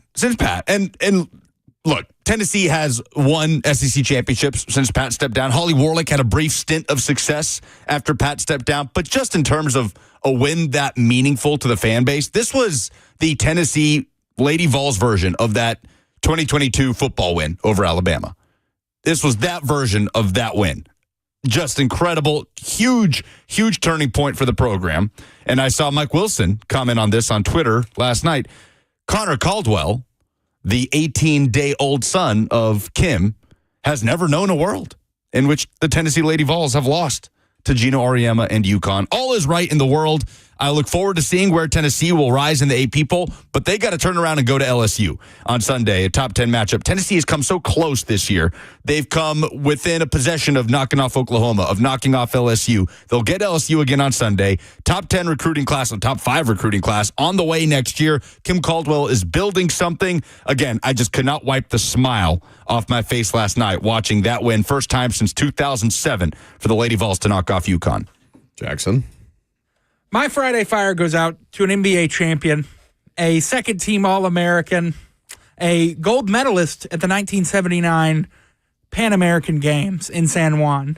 Mine goes out to Mike Woodson, who I just love that they are letting a legend go out on his own terms and are allowing a icon in the sport of basketball to go out his way. Classy. At the top of his sport. I just, what a career, Mike Woodson. And we wish you nothing but the best, and we wish you a great end of the season with Indiana. So Pete Thamel reported that Indiana and Mike Woodson are in discussions about his wishes to step away at the end of the season. He is expected to coach the rest of the year, unlikely to return next year. I think he's going to hit me. It's just a classy move by Indiana basketball. A hat tip to a legend who's done so much for the program. So much? An icon. So much? What is so much? He never won the Big Ten. Never won the Big Ten tournament. Made the tournament, twice? He hadn't made it since 2023? They got 2 wins in the tournament while Mike Woodson, program legend, is there. And they are just completely lifeless as a basketball team. Yeah, okay, they kept it close against Purdue. The words that I want to say into this microphone about Mike Woodson being treated as somebody who just gets to ride off in the sunset as he leaves my favorite sports team in shambles after how much money? This is like Ohio State. It's not like Ohio State losing to Michigan. I understand that the stakes around that were significantly higher. But like in terms of meaning to me, I have to wait around for this dinosaur that can't adapt to the modern game and has to be told by his players that he needs to go through the handshake line at the end of a game. I have to wait for him to leave on his own terms? What's the best thing he did as a player? Did they win a championship with him? Yes. Oh, well, have some respect. Oh, bleep you. An icon of the Indiana basketball program. A national shame champion. on you. Shame on me? Yes. No. You will not make me feel shame for wanting my team who let this mummy just wander the sidelines of Assembly Hall while Dusty May goes to coach in Michigan because, Mike will get it right. He got it right in the portal. Who do you think you are? Do you think I don't you're think better? I don't have a. It's not a blue blood program anymore. It's like Troy Aikman going up there and saying the Dallas Cowboys aren't an attractive job. No, not Indiana. You walking in here with your Mike Vrabel wannabe mustache. What do you mean me? Slamming a program legend like Mike Woodson. An NBA champion in 2004. The gall. Just be An happy. NBA champion in 2004. That's the last good thing Mike Woodson did. An 11-year NBA career, over a decade. Can we not? This is supposed to be a segment Okay, of honestly, positivity. though, just be happy he's leaving. If I'm Not you, yet. I have to go through the rest of the season. yes. We're just watching him. Okay, the season's lost. If I'm you and I see that news, I'm rejoicing because I know he's gone. I want him fired. This is you managing to take every positive and make it a negative. When I read that tweet, I want him fired. When I read that tweet, I read Mike Woodson will not be the head coach of Indiana after the 2024-25 season, which is what you wanted. Sick. No, I wanted that last year. I wanted Dusty May. I wanted Dusty May, who has the Michigan Wolverines turned around in a ranked program. I wanted a good basketball coach, and instead I got that. Just be happy. I'm not. We'll do more Friday Fire calls next. Program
It is 12 o'clock. Good afternoon from the 104.5 The Zone Studios. I'm Lucas Panzica. The NFL season ends Sunday with Super Bowl 59. Eagles versus Chiefs kicking off at 5:30. Westwood One coverage begins on The Zone Sunday at 1 p.m. as the Chiefs look for a three-peat for the first time in NFL history. The NFL honor ceremony was Thursday in New Orleans. Josh Allen won his first career MVP, narrowly edging out Lamar Jackson. Vikings head coach Kevin O'Connell winning Coach of the Year, and Joe Burrow with Comeback Player of the Year. College hoops, number 4 Tennessee hits the road to Oklahoma on Saturday. The Vols looking for just their second road win in conference play. Tip-off at 11 a.m. Vol Network coverage right here on The Zone. Vanderbilt is home tomorrow hosting Texas for a noon tip, and Belmont plays host to Missouri State 4 p.m. at the Curb. The Nashville Predators visit the Chicago Blackhawks tonight, a matchup of the bottom 2 teams in the Central. Preds trying to end a 5-game slide. For all your foundation repairs and waterproofing needs, visit USSTN.com. Breaking news at once on your home for the Titans and Vols. This is 104.5 The Zone.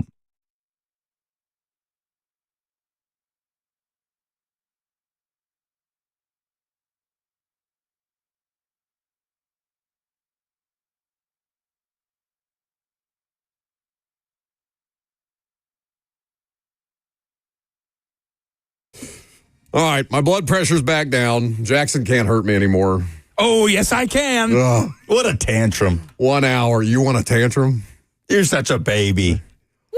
Please. What were you two like during Derek Dooley? Okay? I was sinking into the abyss. I wasn't trying to... Seething mad? Wasn't punching walls. Listen, I was in the 5th grade. I can't. Okay, you, arbiter of sports fandom, don't get to tell me that I'm being a baby when I'm that. When the only thing that can get that out of me is that particular team. You don't get to be the arbiter of fandom that way. Everybody handles it differently, right? You throw tantrums. I just sink into darkness. I don't know what I was expecting when I did that, but that was better than anything I could have imagined. Just be happy he's going to be gone. Zen. I'm going to have to go back to yoga, practice my meditation after this. 615-737-1045 is the number in this final hour. We were doing Friday Fire, which is why Jackson and Lucas are smiling, and I'm seething with rage. But we do have tickets for you to win Delaney Wilson's concert. And we would like to hear your moments of positivity. I definitely need them now before my blood starts spouting from my ears. Let's start with Jessica. Hi, Jessica. Hi, thanks for taking my call. Mm-hmm. Can I change what my original one was? Yeah, I didn't know what it was going to be in the first place. Okay, well, he asked me when I called. So, we are raising money tonight for the border battle here in Coffee County, and we've been able to raise over $100 a point to go for the Dream for We Foundation to help local athletes get college scholarships. Awesome. Wow. Is there a place that we can direct people by chance? Sure. Yes, you can go to Thunder Radio on the Facebook page, and if you would like to make a pledge, you can do so there. But like I said, we're off to a great start. There's 2 different charities that are involved. One from Warren County is the Special Games, and then the Coffee County High School team is raising money for the Dream for We Foundation. Is that your kid in the background that seems to be protesting the radio interview or something? No, it's okay. Yeah. It's just, we always enjoy when we get guest appearances via phone. Thank you for the call, Jessica. We appreciate it. And good luck on raising some money tonight. Listen to him, Jackson, now pretending to like kids. I do remember when you called Joe Hunk's child an it. I didn't know what it was. It's a child. No, I meant boy or girl. It's a child. What else am I going to say? There's nothing to do. Babies, when they first come out, you don't know what they are. I mean, unless you're like checking the parts. That's not my business. I'm pretty sure she was wearing a shirt that said like something about being a girl. These things happen. Yeah, she's wearing like pink and all these little pretty little bow ties She had a in bow her in her hair. It's like, oh, what is it? Not a bow. They don't have hair. What bow in her hair? Just making things up. Babies do indeed have hair. Alan is next. Hey, guys, thanks for taking my call.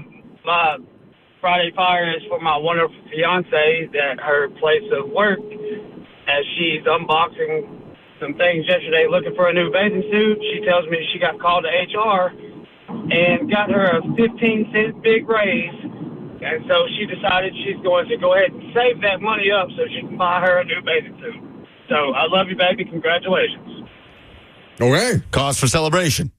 Thank you for the call, Alan. Did he say 15 cent? That's what I heard. I couldn't tell if that was a Sarcasm? I couldn't tell. I'm confused. Let's go to Shelly. Hey, Shelly. Hello. Hi. Hey. Well, I had a couple. One thing is Oh, pick that one. You got to pick one, Shelly. Pick just one? Just one. Well, my husband just paid off his semi-truck that he has been paying on for the last 2 years, and today was the official payoff day, so he now owns his truck after we've been having $1,400 a week payments for the last 3 years. That's awesome. That's All right. That's why wouldn't you just lead with that? That's an excellent one. Congratulations. So the other one was that we finished our dual enrollment at high school, and that's been killing me to get kids to turn in their parent forms for the last month, and they finally did it, and we're done today. So that's 2 fires for me. Like, I'm on cloud 9. Oh, you're on fire, some would say. Well, I think Shelly gets the tickets. She made that joke first. She didn't say I'm on fire. She said that's 2 fires for me.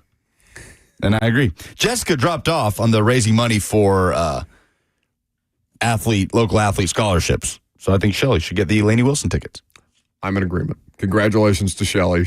Her hot streak continues. She's going to see Lainey Wilson on October the 2nd at Bridgestone Arena. Shelly, Jackson will be in contact with you momentarily. You can always tune in to Friday Fire at 11:45. What?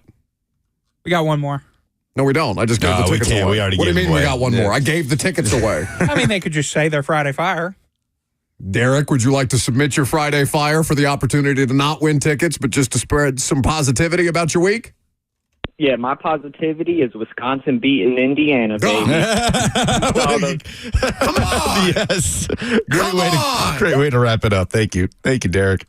That was very good. That was very good. 76-64 on Tuesday. That hurt me.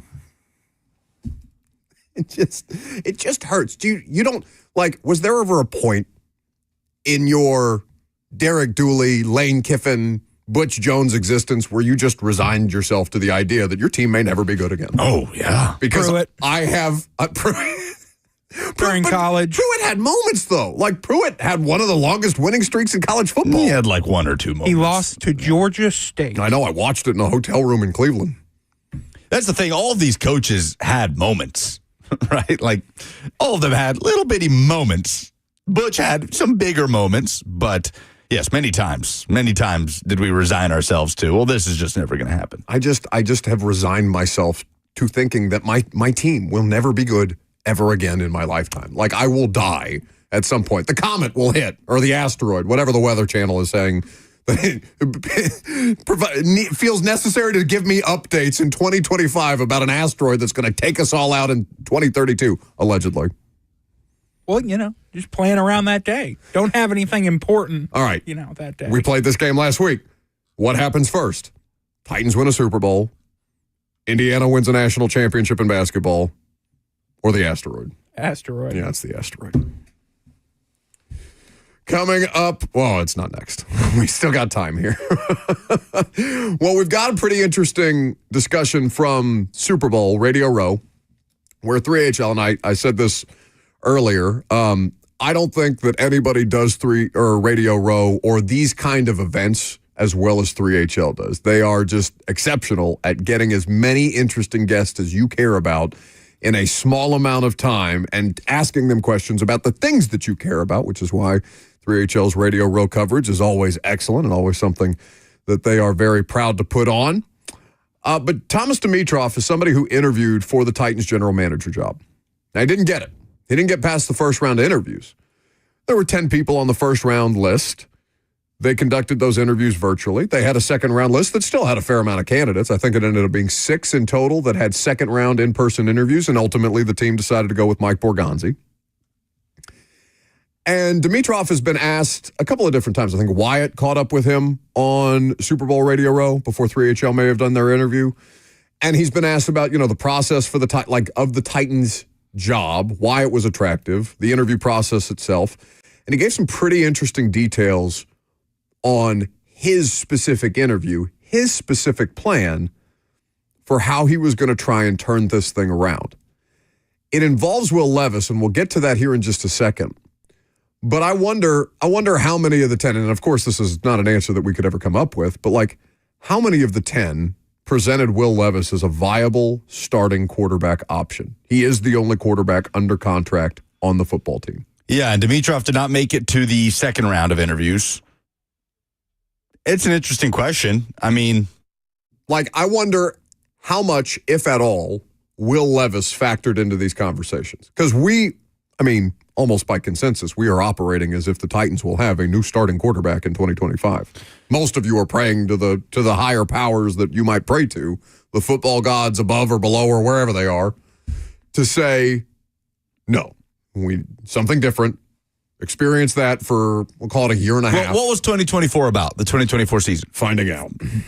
Felt like we found out. Effed around and found out. Right? So, I mean, if you were to tell any Titans fan in July, hey, this is what's going to happen. Titans are going to go 3-14.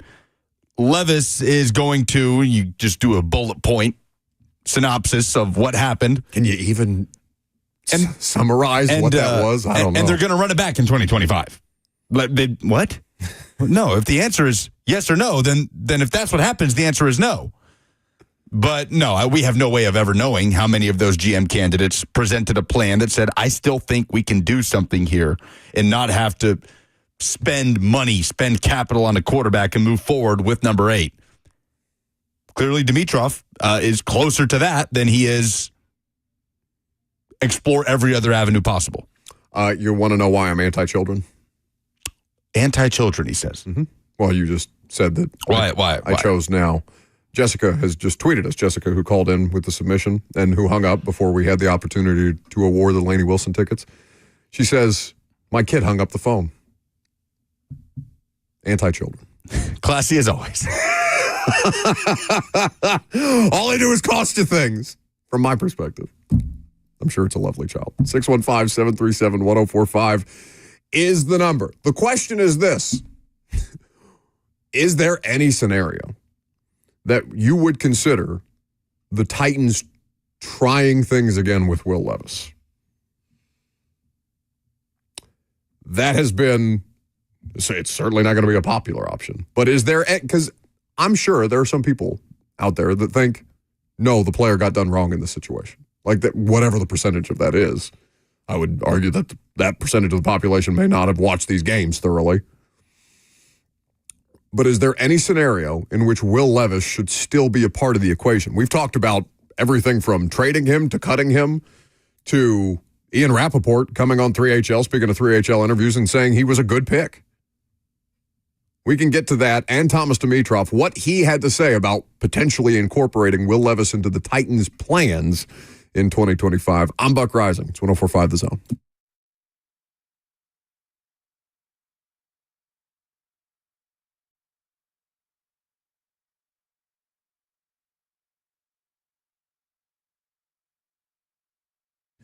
The Tennessee Men's Clinic has been helping guys for over a decade here in Middle Tennessee. Helping them with what, you might ask? Well, ED treatment is something that there can be a lot of misconceptions out there about, and a lot of guys can start taking pills if they start having performance issues, but the pills may stop working after a while. These things happen as your body ages, as you begin to go through physical changes, and you want to make sure that you get every available resource and speak to the Tennessee Men's Clinic about what they specialize in before you go through things like irreversible surgery, for example. The Tennessee Men's Clinic specializes in men's sexual health issues. It's all they do. It makes them the experts in the field. They have access to multiple protocols and options to treat ED based on your specific needs and what's going on in your body. Don't trust your health to an online pharmacy, and don't feel like you're out of options. We want you to understand all the options that you have when it comes to ED treatment. The Tennessee Men's Clinic protocols are patient-centered and customized to your needs. They have treatments for everything from low testosterone, ED, treatments that increase size, stamina, and everything else in between. So schedule an appointment online today at TennesseeMen'sClinic.com for their Franklin or Midtown location, or call them 615-208-9090.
Welcome back to the show.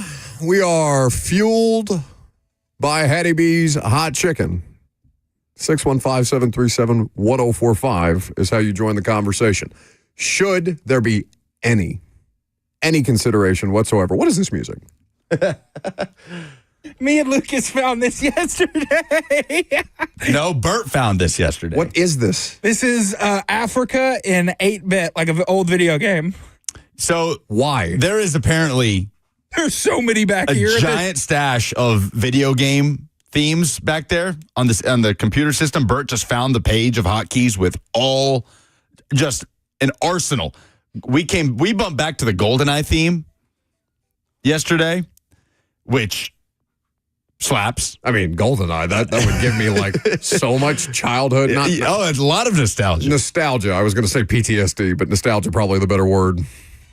Joe.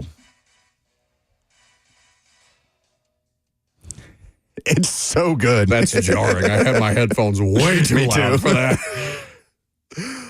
that. Okay, why? Why do we have an entire computer file dedicated to video game music? Whose is that? Who is responsible Why for not this? would be my question. I feel like there's a great many reasons. I don't know why it's back here, but I'm glad it is. I don't think I am. Anyway,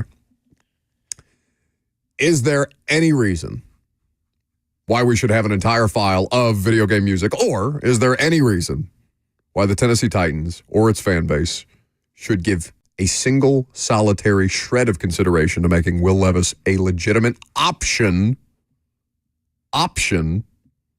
in 2025? Why don't we hear former Falcons GM Thomas Dimitroff kind of sound it out with 3HL in New Orleans?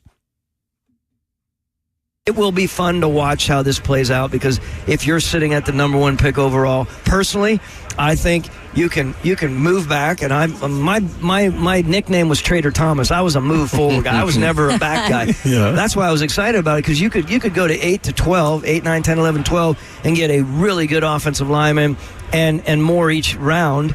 And you could do some really good booty building, basically, which I think could be cool. Okay, so then what do you do at quarterback? I know at that point you have to decide, and they know more. I mean, there are nuances to Will Levis. Do you continue to build that offensive line, build that run game, take the damn pressure off the guy, and let him have one more year to show? That must no, you guys don't want to hear that. But do you? Maybe the city might explode. Well, the city might explode. No, but I think this is a valid discussion. It is a valid discussion, like, Will but Levis, the fan base will lose it. This will be the first time Will Levis has had the same offense 2 years in a row since he was at Penn State. Yeah, no, it's look. I mean, I know there's a lot going on there. I mean, I've had people tell me that they were talking with, and I don't know if they were talking with Will. They're like, look, this needs to be an incredibly focused time.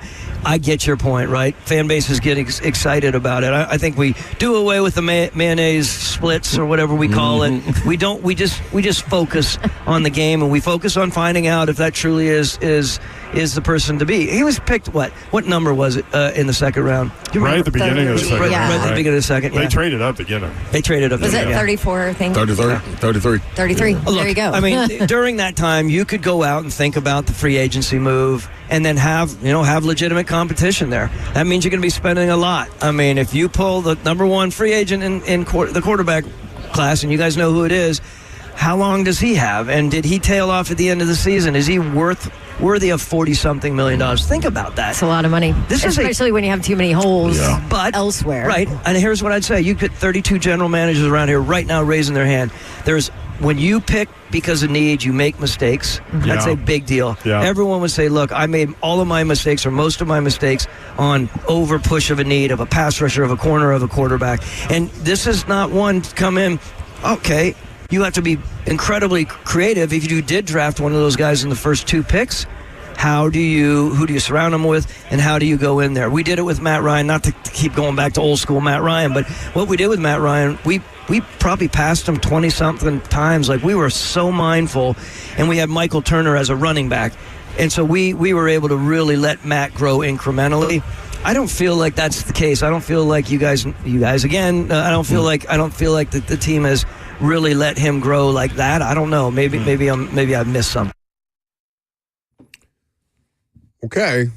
Now, you didn't make it past the first round of interviews, which it would be an assumption to say that Thomas Dimitroff did not make it past the first round of interviews because Will Levis was a part of his plan. You think they ended the Zoom mid-sentence? Oh, Wi-Fi connection, Wi-Fi not stable. They're like crinkling up a chip bag into these. I can see you. Chad, I can see you holding the a bag of Frito-Lays. I can see the Frito-Lays.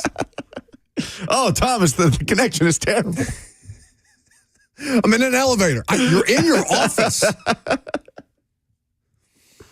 So that would be an assumption by us. But it is probably a part of the reason. I think it is not an unfair assumption to assume that this team, and in particular this coach, was not interested. This coach whose job is not, I mean, it's a hot seat situation. You won 3 games last year. You were not a part of the solution in 2024. Like, there were more problems than there were solutions in 2024.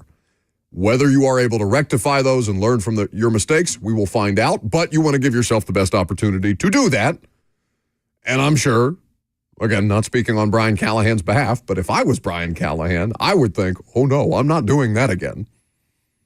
Not now, not here, not in the current situation that I'm getting ready to enter a new season in, my second season, where it was, there. If you would have fired Brian Callahan, I think people would have understood. Like, I don't think there would have been, there would not have been some great outcry if the Titans came out and said, with Ran Carthon, we're just going to move on. In that case, you would have been basically cleaning house. Right. But would that have shocked people? I don't think so. So most people were on team clean house or team stability. Yeah. You're entering a situation where you are trying to stay stable or improve your stabilization. And Will Levis is not a stable solution. Not based on last year's sample size or what your Will Levis, like if you're Brian Callahan, your Will Levis experience was not one of stability. So I understand in principle what Thomas Dimitroff is saying there.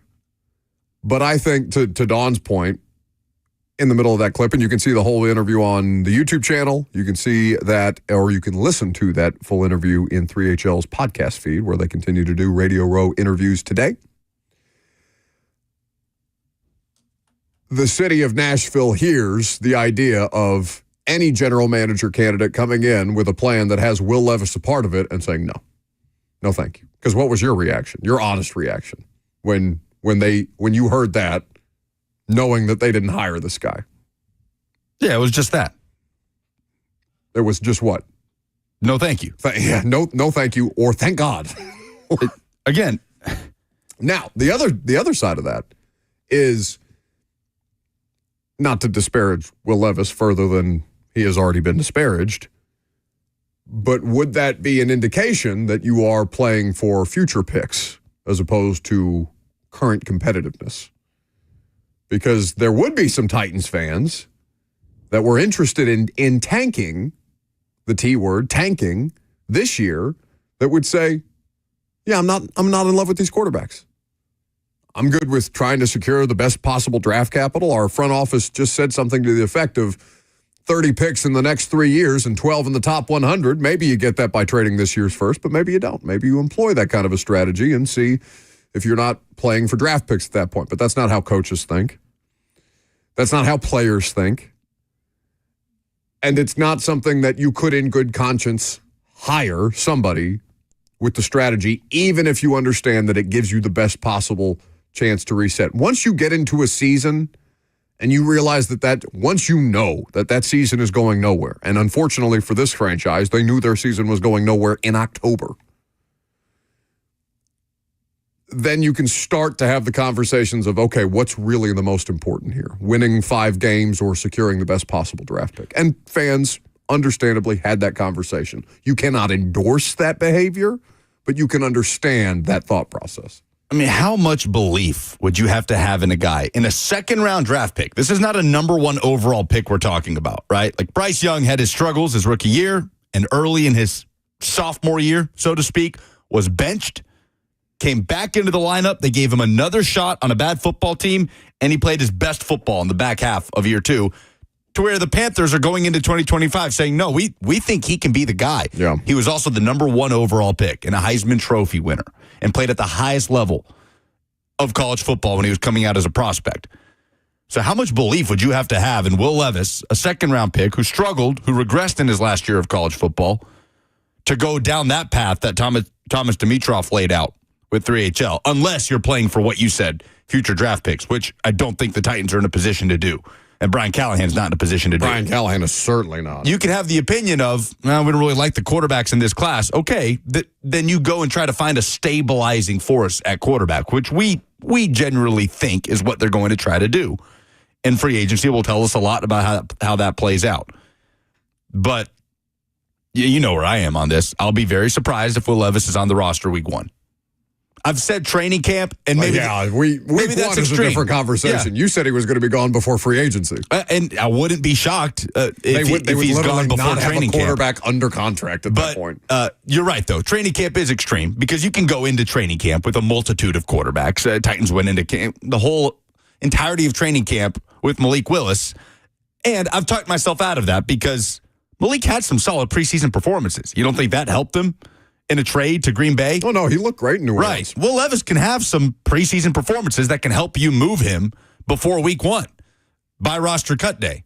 So week 1, if Will Levis is on this active roster, I'll be very, very surprised. Get to your phone call. 615-737-1045 is the number before we start to talk about the Super Bowl, because, of course, that's happening on Sunday. 3HL is at Radio Row doing great interviews like that portion that you just heard from Thomas Dimitroff. You can tune in this afternoon where you can hear more of the Radio Row interviews that they've done. Their Radio Row coverage brought to you by Low T Center and Rude, who is proud to partner locally with MCH Nashville. For more info or to listen on demand, visit 1045thezone.com today. Albert is up next. Hey, Albert. Now that's a good plan. I like that. I think it could really work.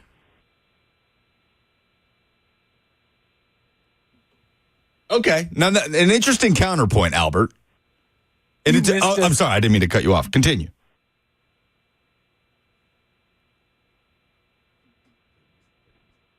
Uh-huh. Okay.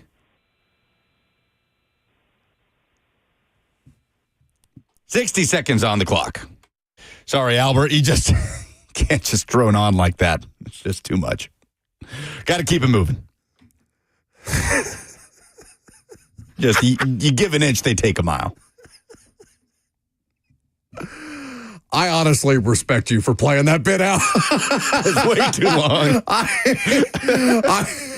I really didn't know how long you were going to be able to try and go for that. That was 40 seconds. I thought about just taking it the full 60. Yeah. That would have been on brand.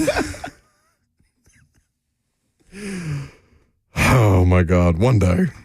Agent Estot on the chat says, let Albert cook. How many people thought that they were missing something? Like driving around and listening to their radios. I can't hear him. What's wrong with my radio? Where is it? What's wrong? What's happening here? Daryl is next. Hey, what's up? Hey. When I look at Will, that man seems like he's a winner, and he wants to win.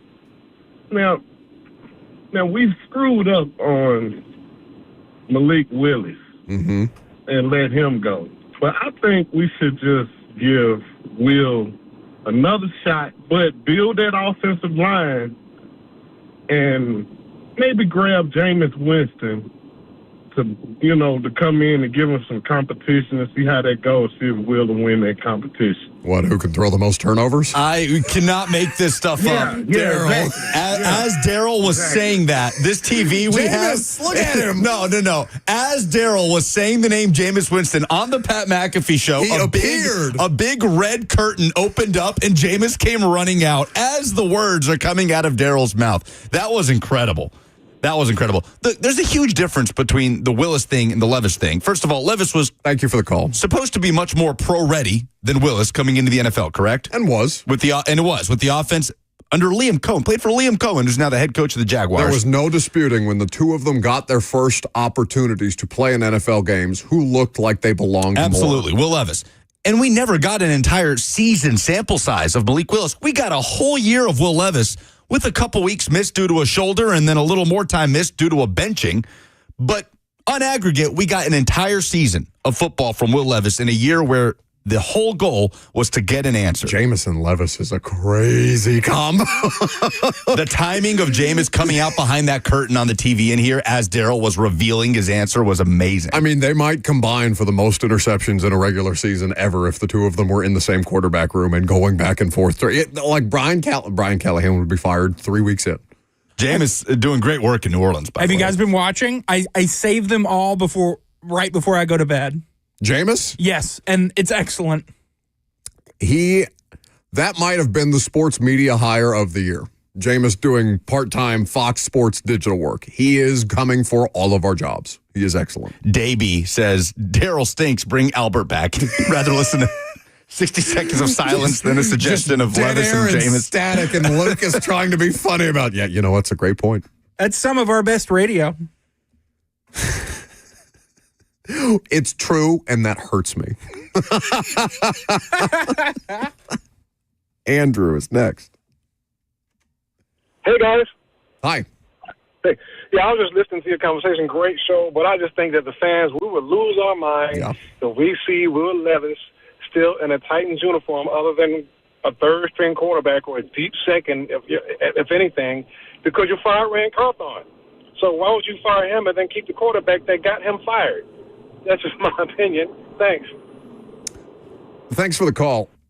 Will Levis contributed to it.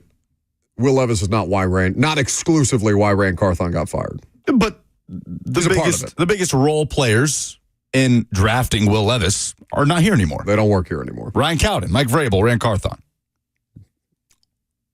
It is something that, because I guess the logic would be, well, if I'm gonna take Darryl's suggestion and make it more realistic, is Will Levis a serviceable backup quarterback? Because he's cost effective and you have needs everywhere. And would it benefit you? Would it most benefit you? Because what's the most important thing that coaches talk about for players? Systematic continuity. Time spent learning an offense. Time spent familiarizing yourself with language. If there is sufficient enough improvement, if there is sufficient enough growth in the level of trust that Brian Callahan can have in Will Levis to do a job, not the job, does it not make sense to keep a cost-effective backup quarterback option on the roster? It scares me. Sure. What do you want out of your backup quarterback? Somebody who can come in. If you have to play your backup quarterback 4 games, you want the backup to go 2-2. Yeah. Just keep it on pace. Avoid turning the ball over. Avoid the big mistakes. I feel like play it safe. There's a lot, and it's true. The turnover he's had in offenses he's been in offensive play callers, the offense he was in under Mike Vrabel, very different from the offense under Brian Callahan. And that's all true. But the amount of variance that we've gotten with Will Levis in his season as the starter makes me very wary to look at him as an option for your backup quarterback, which you need to be just a stabilizing presence. Well, it's the logic of, is he capable of doing it versus do I believe he can do it? Because I haven't seen for myself Will Levis be a stable, trustworthy option at the quarterback position. Does that render him incapable of ever becoming is basically what you're saying is, are we closer to the end of Will Levis's professional quarterback career than we are to it being sustainable? Somebody's going to give him an opportunity.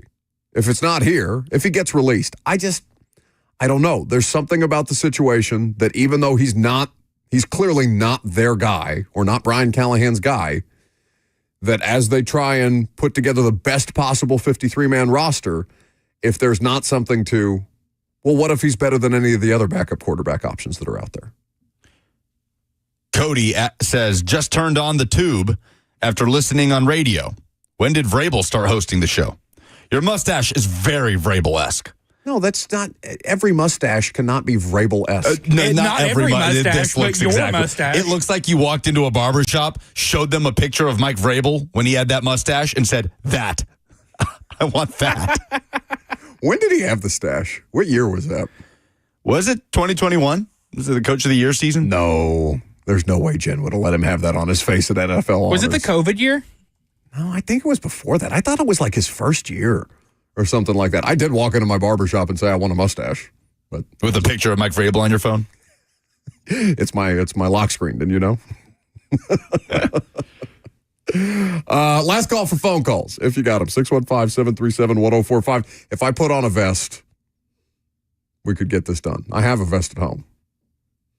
We could get this done. Perhaps a Halloween costume. If the Titans-Patriots game is around Halloween, we'll definitely do it. 615-737-1045, the number. If you want to jump in, Jackson informs me the stash season was 2019. Just pulled up an old Vrabel press conference with the stash. Year 2. The success, that was the most successful season. That's true. Perhaps there's something in a stash. Who's to say? Not this one. Go to break.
Week's over, but I don't know. Today felt like a Monday to me. I guess that's because I left Jackson and Lucas in the middle of the week with all my responsibilities and went down to have some fun in New Orleans for a best 2 days of my week. Day and a half. Last call for phone calls, 615-737-1045. The number? Are you watching the game at home? You going somewhere? I haven't decided. I don't ever watch football with people, like NFL games with people, because normally it's a work day. So, like, I was just prepared to watch the Super Bowl at home. Maybe me and Grace do dinner or something like that and watch the Super Bowl at home. And I had somebody on my flight tell me, no, you idiot, the Super Bowl, football is meant to be watched with people, you weirdo. Like, you're supposed, like, especially the Super Bowl, meant to be watched with people. But I don't know if it's too late in the game for me to come up with Super Bowl plans. The older I get, the more of an appreciation I have for being a homebody. But the Super Bowl is a special night. It is a big game. Big games need big wings. So that's what I'm going to be doing. Need big what? Wings. Okay. Yeah, that came out weird. Big games need big wings. So I'm going to win my watch party on Sunday and take a Hattie B's bucket of chicken. Ooh. 24 jumbo flats and drums, $35. 24 for $35. Order ahead, any heat level, HattieB.com or on the app. You download the app, you get a free dessert. These are like the full-size wings. Yeah. These are not like you can feed a lot of people. Flats or drums. Mm-hmm. So I'm excited. I'm going to a watch party at my buddy's house Sunday. There's going to be a lot of food there. I'm excited to steal the show with my Hattie B's bucket of jumbo wings for only $35. What level of heat will you? That's the thing. When I'm taking it to a bunch of people, because you have the opportunity to do something very funny. I guess I do, but I don't want to. No, I'm not going to do that. If it was just me, I'd go with the hot. I don't know. If I'm taking it to a watch party, should I go with the mild? Tell everyone it's mild and bring Shut the Cluck Up. Yeah, it'd be cruel. Yeah, but funny. It would be cruel. It would be funny. It would be funny. No, take it to Buck's house. I'll play it safe. I'll take a bucket of mild wings, jumbo flats and drums. $35, 24. Big old pieces of fried chicken. We asked Mac 3 questions about the Super Bowl. That's been the extent of our Super Bowl coverage today. Let's start here. Do we care who wins? I said yesterday, I want the Chiefs. You want the Chiefs to win? I want to see the three-peat. Might as well. Like, they're here. I want to see history. Who is it more important for? Like, for the history and for the legacy? No, I would argue it's the Chiefs. No, to me, it's the Eagles. No, it's more important for the Chiefs to be able to do something that nobody has ever done in NFL history. I vehemently disagree with that. The context of what they'll be coming back to as well in that market and their fan base. That's different. I take that into account. I'm not talking about whose well-being is most in danger. This is if you've got one person who is a billionaire and has the ability to become a trillionaire, and then there's this other person who is just trying to become a millionaire. What stakes are higher? For me, it's the person that just wants to become a millionaire. Yeah, but that assumes that the person who's trying to become a millionaire has been existing in poverty, not making, a $750,000 salary to become a millionaire. Yeah. That's what the Eagles are. But there's a bigger difference between $750K a year and becoming a millionaire than there is billionaire to trillionaire. Well, not mathematically. If you're a billionaire, you can barely spend that money. I don't think there's a single person that can spend that much money. For us in terms of the math on that. There is a significantly bigger numerical difference. How much better can your quality of life be going from billionaire to trillionaire versus how much your quality of life can change going from 6 figures to millionaire? For me, it's the latter. That might be a fair point. Numerically, you're right. But for me, it's a ladder. That feels like a bigger jump. So I think stakes are higher for the Eagles, especially given that they've done this before and they've already lost to them. No. Stakes are higher. I feel like Kansas City has to be feeling some degree of pressure, but maybe they don't. Maybe it's just so routine to them. They don't act like it. No, which is why I think they're going to win. It's so fascinating. Like you wouldn't bet against the Chiefs. No, Chiefs. You would rather lose money watching the Eagles win the Super Bowl than lose money betting against the Chiefs. Yeah, that's how I got with Nick Saban in Alabama and every championship game they played. Why would I bet against Nick Saban in Alabama? They are 1.5-point favorites. They have been, I believe, since the line opened. It's just going to be fascinating. Oh, it's VFL Kenny Chesney. Who you got in the FanDuel kick of destiny? Who is it? It's Peyton and Eli? Peyton and Eli. We'll go Peyton. Hope you both know I brought that up just to play the drop. We do. What's the more interesting chess match? Chiefs offense versus Eagles defense or vice versa? Chiefs offense versus Eagles defense or vice versa. It is, to me, Eagles offense versus Chiefs defense. Really? Yes. I think the opposite. I am fascinated because Cosell is convinced for some reason that the Eagles are going to do what nobody expects them to do and throw the ball around. Come out slinging it. Yeah. Well, not quite that. Like, play within Jalen Hurts' strength, but have a more pass-heavy attack than, an offense built almost exclusively around Saquon Barkley this season would. Last call for phone calls before we wrap it up. How about Ben? Hey, guys. How you doing today? Thanks Good. for taking my call. Mm-hmm. Hey, quick question. I'm going to hang up and listen. If we do trade back, who do we trade with? Who's our best partner? And if so, does that still keep us in a position to get a generational talent like Abdul Carter? Again, love the show. Love you guys. Thanks for being it. And I'll hang up and listen. Well, Abdul Carter's not a generational talent. The only generational player in this draft is Travis Hunter. But he might be the best player in the draft. Oh, sure, but that doesn't make him that's where people, I think, need to differentiate. Like, the best player in the draft is not Travis Hunter. No, well, that is not a fact. That's an opinion. I think the Giants at 3, they have a quarterback need.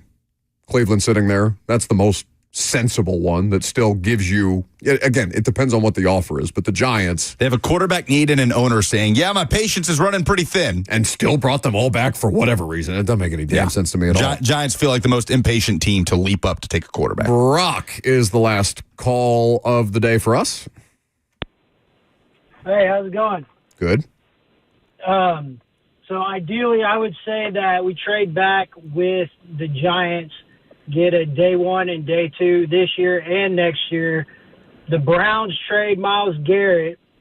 Then they draft Abdul Carter, leaving quarterback at 3. We trade back again for a day 1 and day 2 this year and next year, and trade to somewhere in like 7 to 10 or something. Brock, how are you going to get all of these picks? Are you going to threaten the lives of these of the opposing general managers and their families? What on earth? Just write it down. Write it down on a piece of paper and mail it to the station, Brock.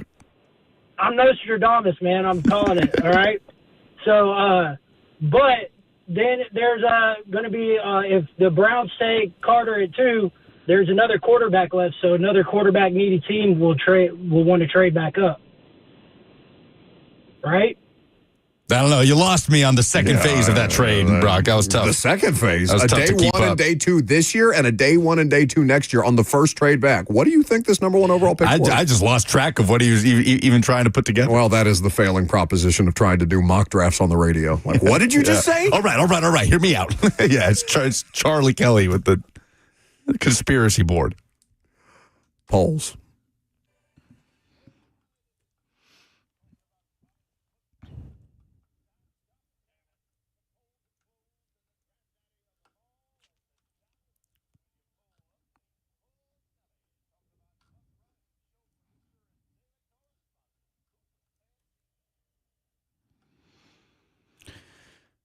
Presented by Two Rivers Ford, the South's most trusted Ford dealer. What was the most positive story you saw in sports this week? Will says, down goes UConn. Go Lady Vols. Tyler says, Slay getting into the Tennessee Sports Hall of Fame. Yeah, I'm surprised nobody brought that up. That's again, we talked about it, but it's still so awesome. Happy for all of our friends who are going into the Tennessee Sports Hall of Fame.